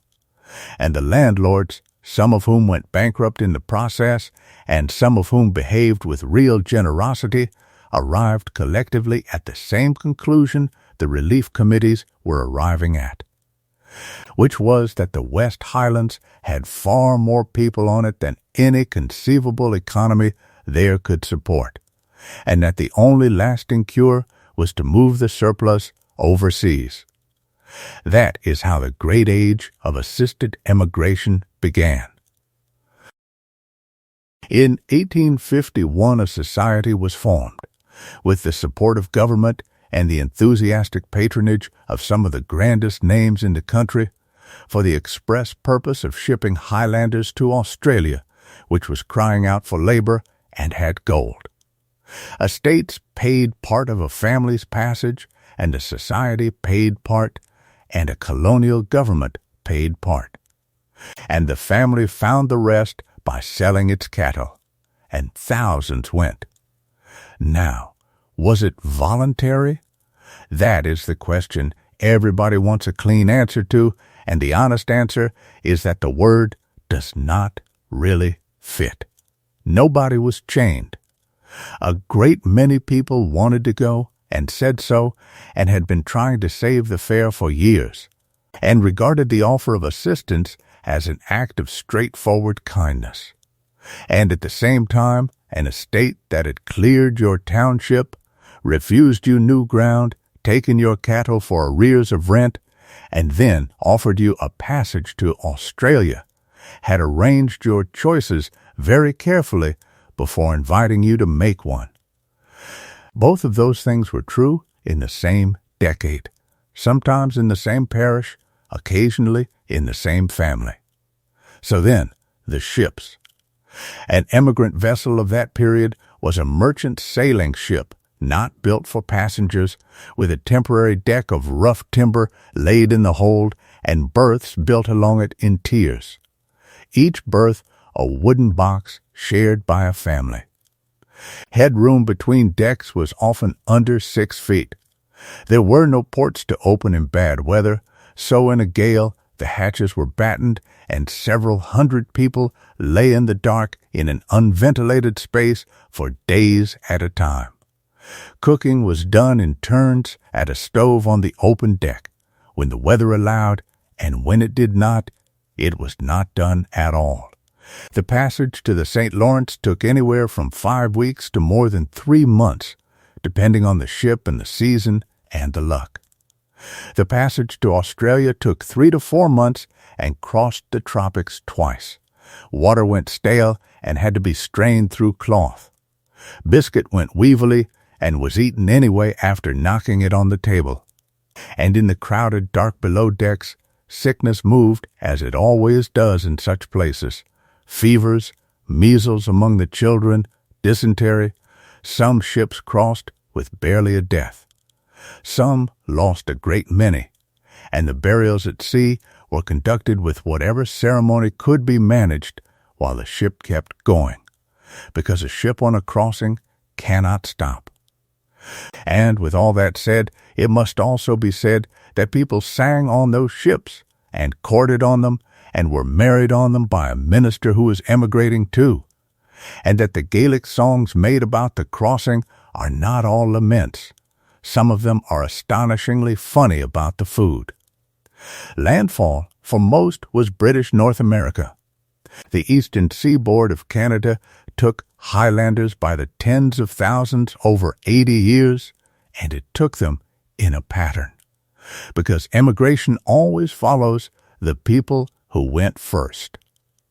Whole districts of Nova Scotia and Cape Breton Island were settled by families from particular islands and particular glens, who arrived to find cousins on the shore, and who named their new townships after the old ones.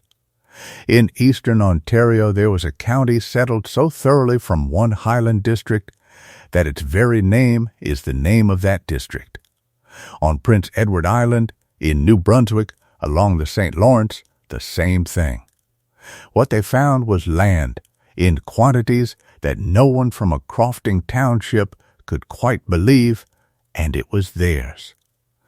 And the catch was that it was covered in trees, standing timber of a size and density unlike anything in Scotland, and it had to be cleared with an axe by hand. The first years were brutal. There are accounts of families living the first winter in a shelter of bark and brush, of clearing an acre a year, of burning magnificent hardwood simply to get it out of the way. And the second and third generations of those families were prosperous farmers on good land, with barns and horses and money, and their descendants number in the millions. In Cape Breton, Gaelic went on being spoken in daily life for a century and a half after it arrived. The old songs were sung, and new songs were made in the same meters about the new country. And the milling of cloth was done to the same rhythms in kitchens 3,000 miles from the last place anybody had walked a web of tweed. Some of the oldest recordings of certain Hebridean songs were made not in the Hebrides, but in Canada, from people whose great-grandparents had carried them across in a wooden ship. In Australia and New Zealand, the pattern repeated with different weather. Highland families off the emigrant ships into the gold fields and the enormous sheep runs of the interior, where, in one of the tidier ironies of the whole business, cleared Highlanders ended up as shepherds on holdings the size of a Scottish county, running the same breeds of sheep that had put them out of their glens in the first place. Not everybody who left the glens crossed an ocean. A great many of them went about 150 miles, which in its own way was just as far. Through the whole of the 19th century there was a studied drift of Highlanders south into the industrial towns of the Scottish lowlands. They went to Glasgow above all, into the cotton mills and the docks and later the shipyards, and they went to Dundee and to Greenock and to the coalfields, and they settled in the same streets as one another because that is what people do. And they set up their own churches with services in Gaelic, and some of those congregations were still going a century later. There were also the seasonal journeys, which had been part of Highland life for a long time and now became the difference between managing and not. The men going south for the harvest, the young women going to the East Coast fishing ports to gut and pack herring. Following the fleet down the coast from the Northern Isles to Yarmouth in the autumn, working in the open in oilskins with their fingers bound in rags against the knife and the salt. And there was the army. Highland regiments recruited hard out of exactly the districts that were being cleared, and the recruiting sergeant was often working ground that the factor had just been over. There is a much repeated story of a landlord in a later war being met by a crowd of men who declined to enlist and suggested, with great courtesy, that since he had preferred sheep to men, he might now send the sheep. Whether the words are exact hardly matters. The sentiment is recorded in a dozen different forms in a dozen different districts, which usually means the feeling was universal even when the speech was not. Meanwhile, back in the Glens, the sheep economy that had caused all this began in the last third of the century to fail in its turn.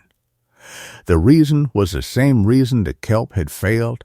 Something happened a long way away. Refrigerated shipping and vast new pastures in Australia and New Zealand and South America pushed wool and mutton prices down, and Highland sheep farms, which were expensive to run and had exhausted the ground by decades of hard grazing without manuring, stopped paying.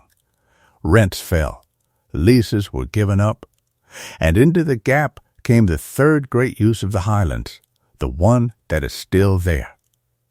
Sport, deer forests, which despite the name are mostly open hill with no trees on them at all, began to spread across the north from the 1850s onward, and their spread was extraordinarily rapid.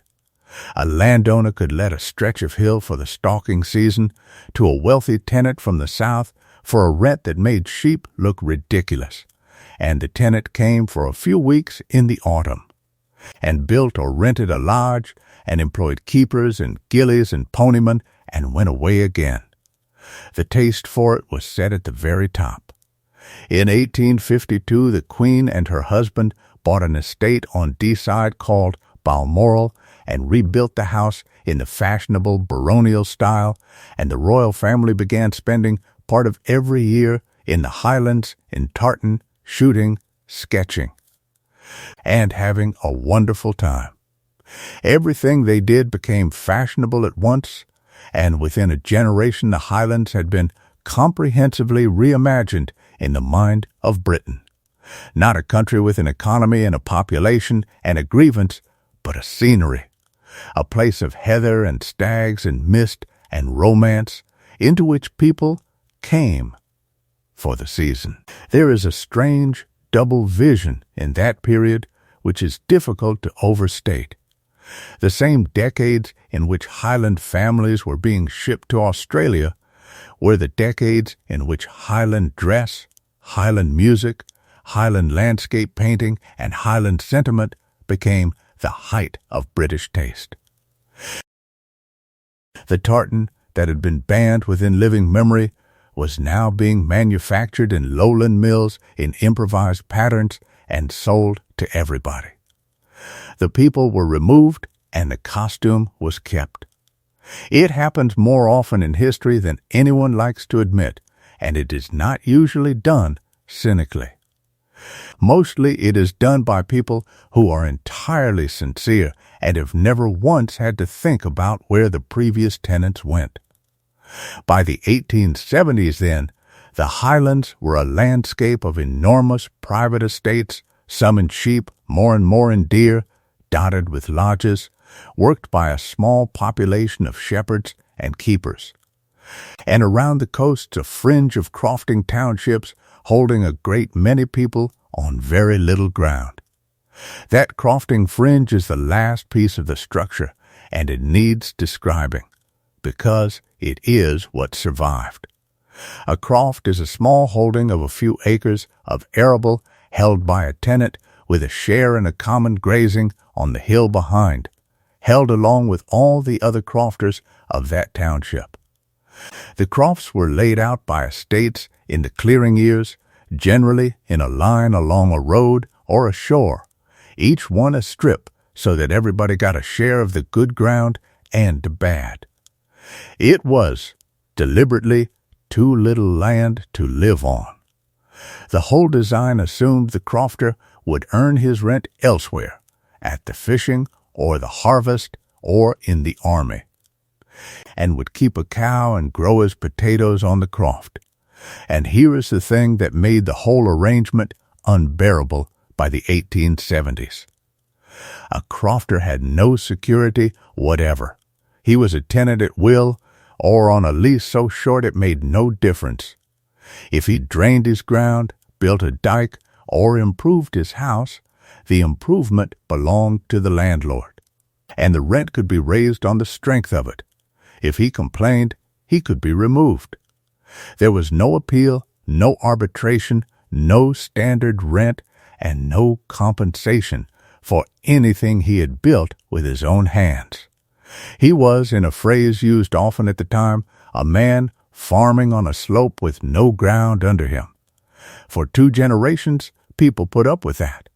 And the reason they put up with it is the plainest fact of the whole 19th century in the North. They had watched what happened to those who did not. The memory of the removals was not history. It was family. The men who were middle-aged in the 1870s had grandmothers who had walked out of a burning township as girls. But memory works in more than one direction, and it turned.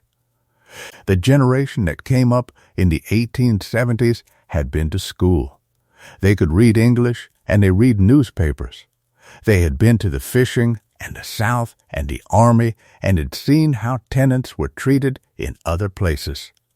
They had relatives in Canada who wrote letters about owning land outright, and they had one other thing that nobody in 1814 had, which was the vote, or at least the imminent prospect of it, and the sudden interest of politicians in what a Highland crofter might want.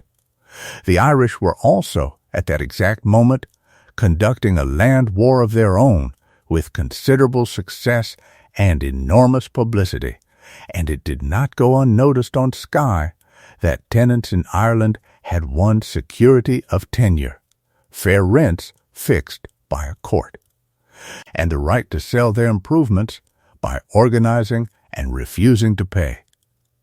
So the North, which had been quiet for 70 years, stopped being quiet. It began, as these things often do, over grass. The crofters of a group of townships under a great flat, topped hill on Skye, in a district called the Braes, had long since lost the use of a hill grazing that their fathers had held, when it was taken into a neighboring sheep farm. In 1881 they informed the estate that they intended to use it again and that they would not be paying rent until they had it, and then they put their beasts up onto it, which is a far more serious act than a letter because it is visible from a distance. Summonses of removing were prepared, as they always had been, and a sheriff officer went out to serve them, and this time the people of the Braes met him on the road, took the papers off him, and burned them on the spot. That had never happened before. Word went to Inverness, and the sheriff decided that the authority of the law had to be demonstrated.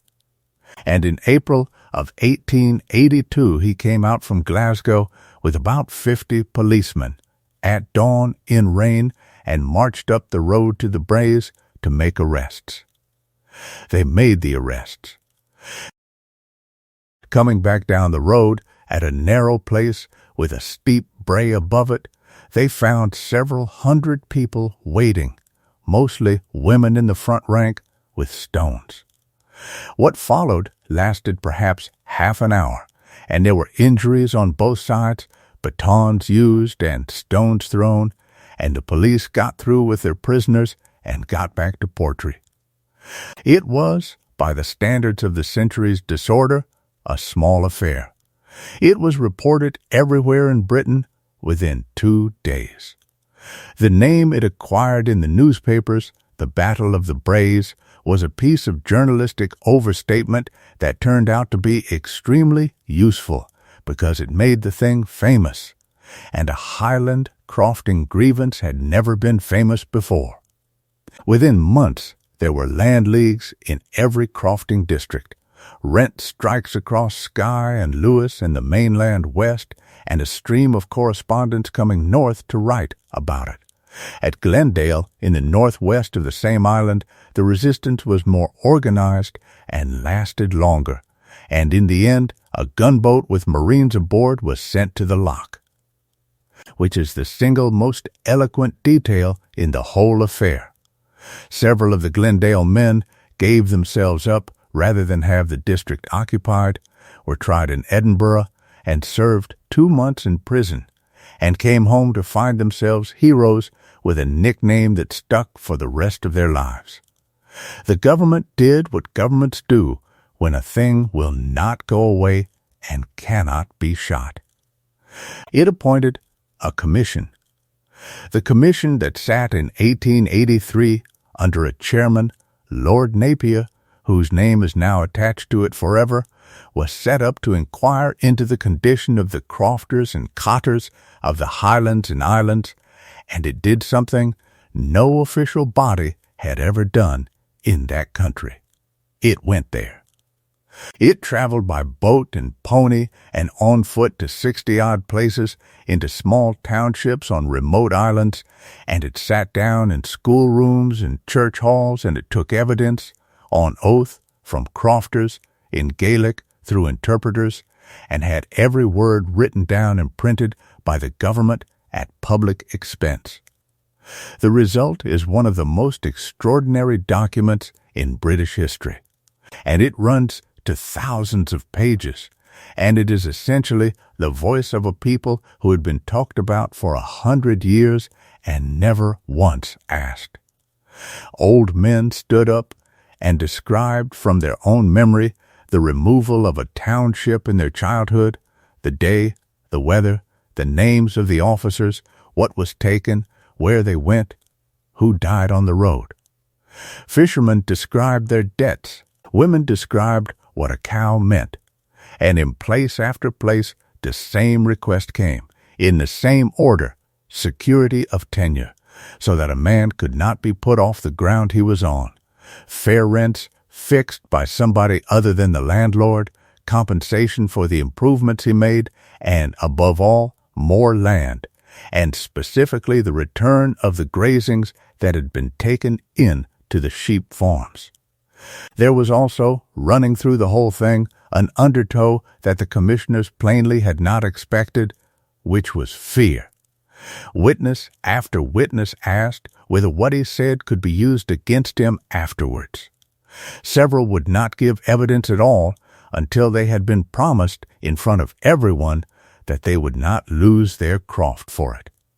100 years of removals had left a habit of caution in a whole population, and it is written all over those pages.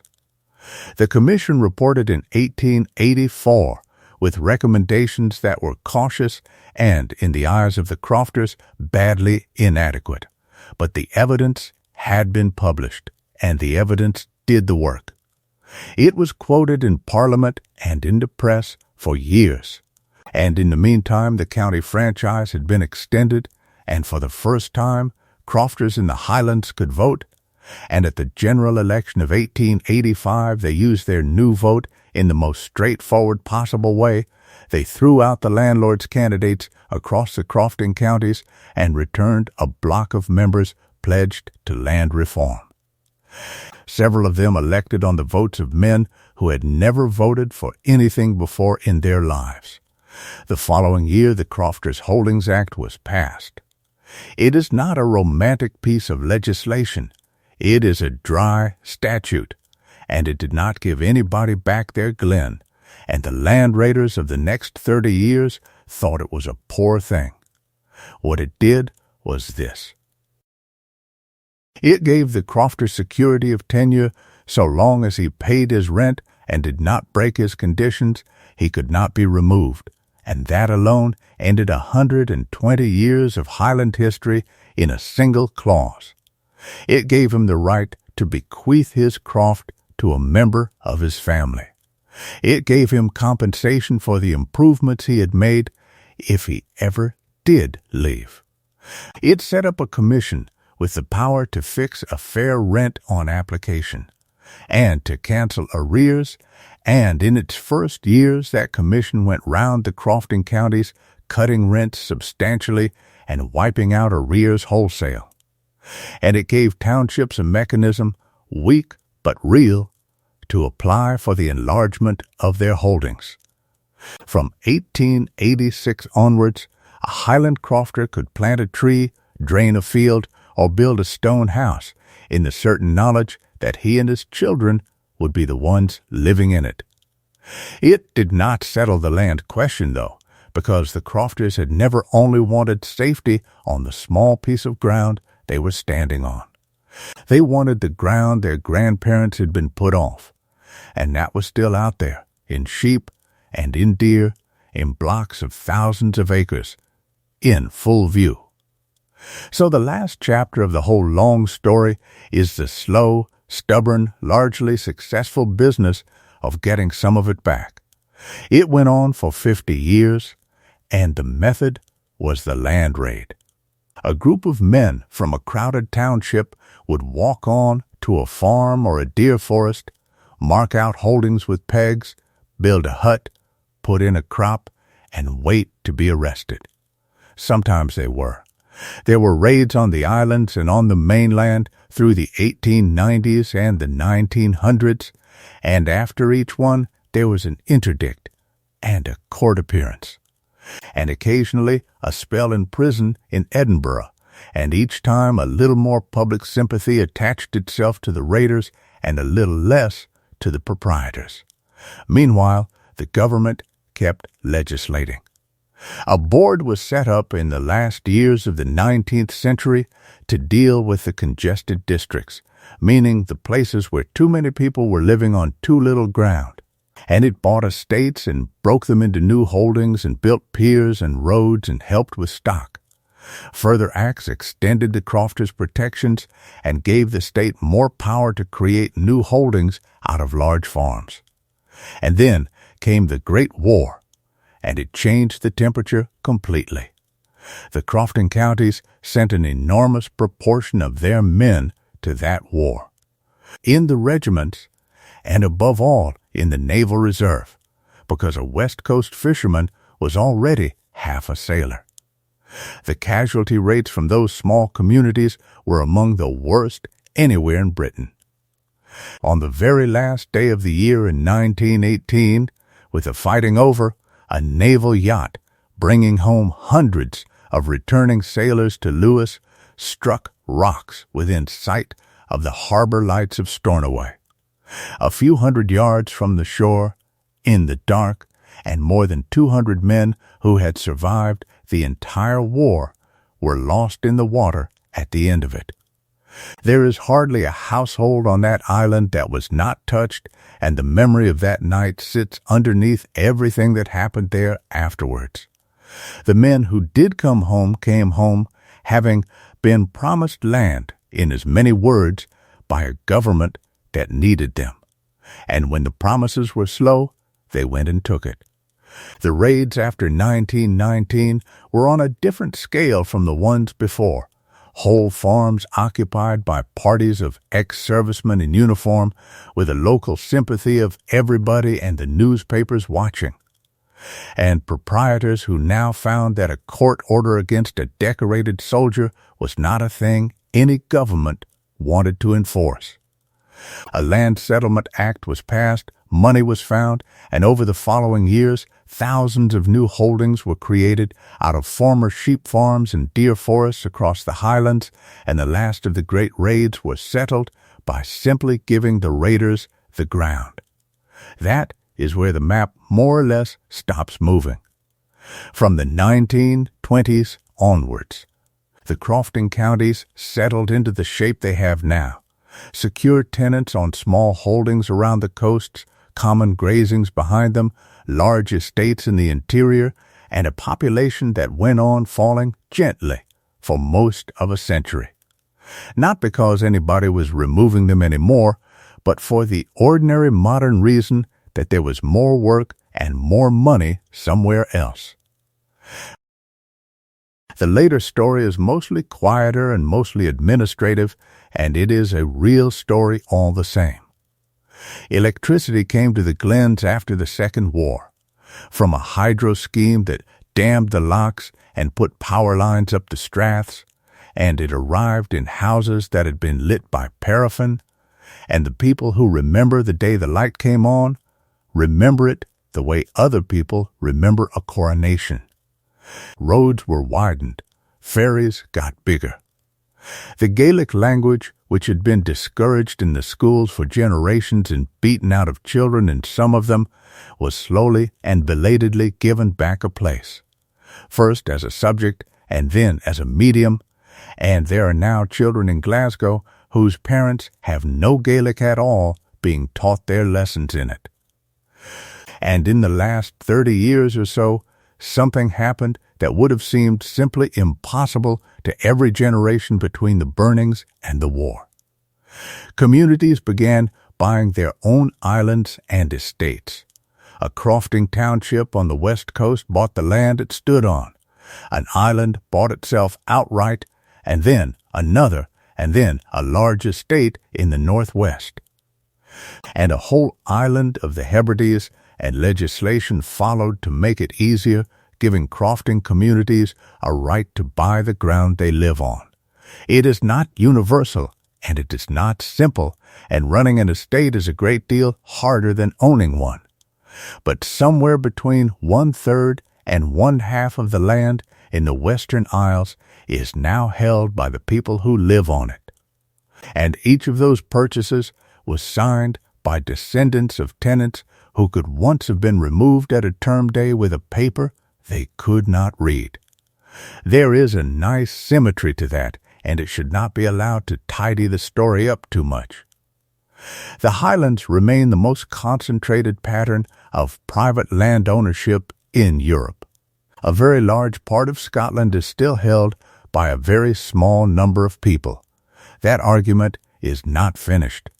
It has simply gone on being conducted in committee rooms rather than on hillsides, which is a considerable improvement in comfort for everybody involved.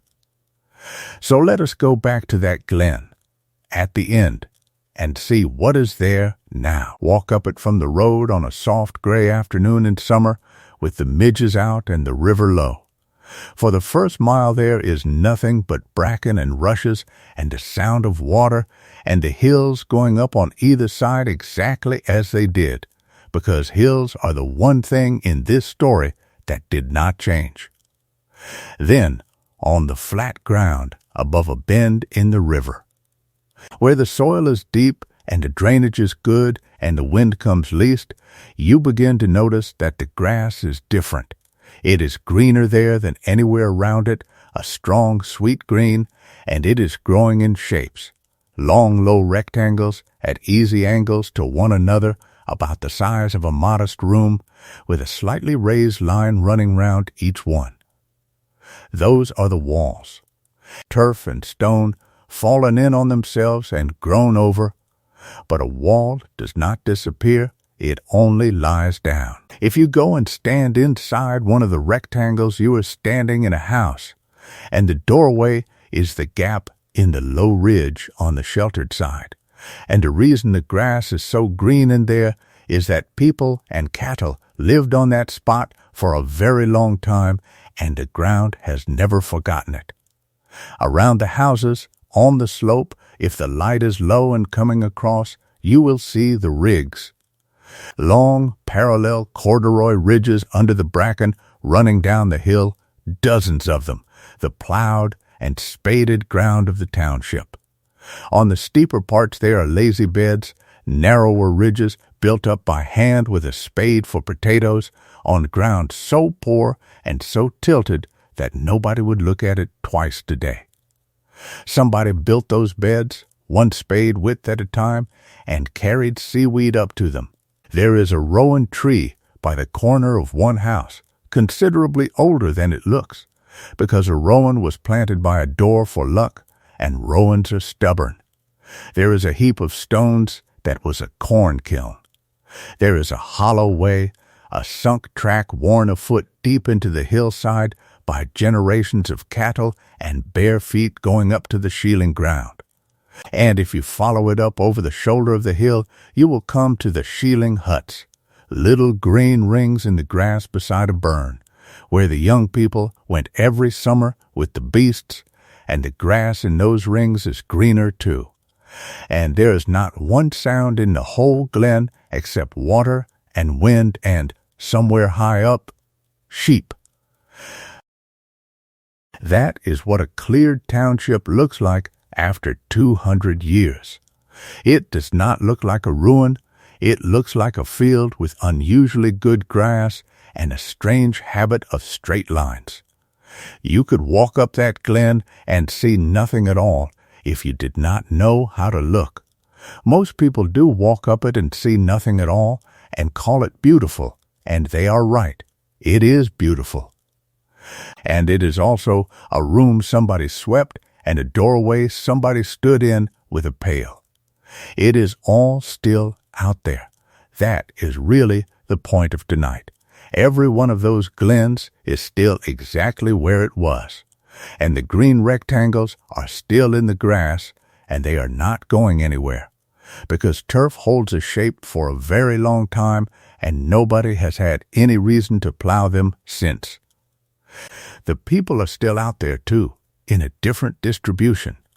The names of those townships are on road signs in Nova Scotia and in Ontario and in Otago and in North Carolina. There are more people of Highland descent living outside Scotland than in it, by an enormous margin, and every so often one of them comes back, with a place name written on a piece of paper, and finds a farm road and a gate and a hill, and walks up it, and stands in a green rectangle, and is quiet for a while, and then drives back to the hotel.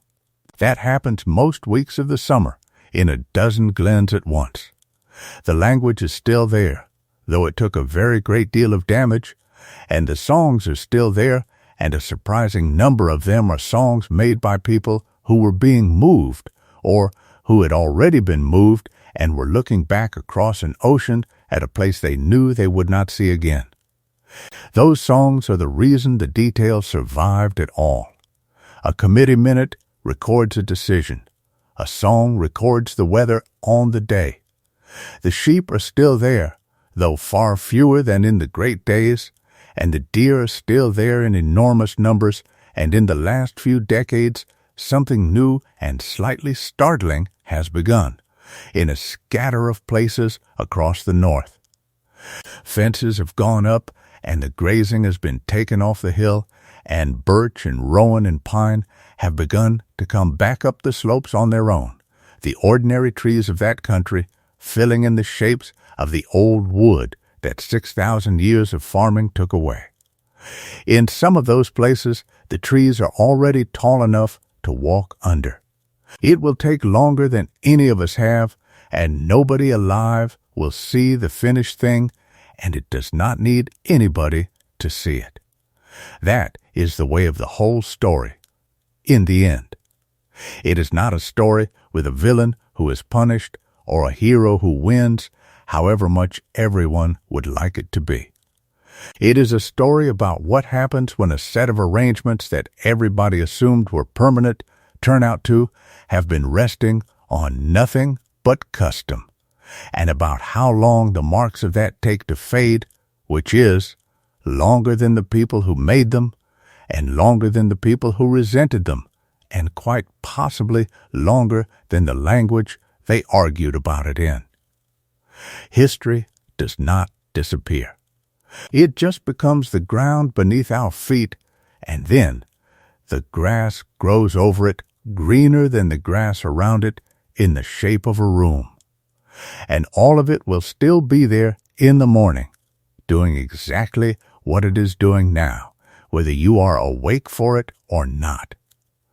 The river will keep going down the glen. The green rectangles will keep holding their corners. The rain will come across from the west in the afternoon the way it has always come. And the mist will lie along the water at first light, and none of it needs anything from you at all. So let it go now. You do not have to hold on to any of it, not the names, not the dates, not the Glens. If you remember one green rectangle in the grass tomorrow, that is plenty. And if you remember nothing whatever, that is better, because it means you went under early and stayed there, which is the only result this was ever aiming at. If you are still awake, there is another long, quiet story waiting for you on the screen, and it will start on its own, and you do not have to choose it or do anything about it. And if this one helped tonight, you might leave a like on it, but only if you truly enjoyed it, and only once you have slept. Let your shoulders go one more inch. Let the day finish. Let the lamp go out. Close your eyes. Good night, and sweet dreams.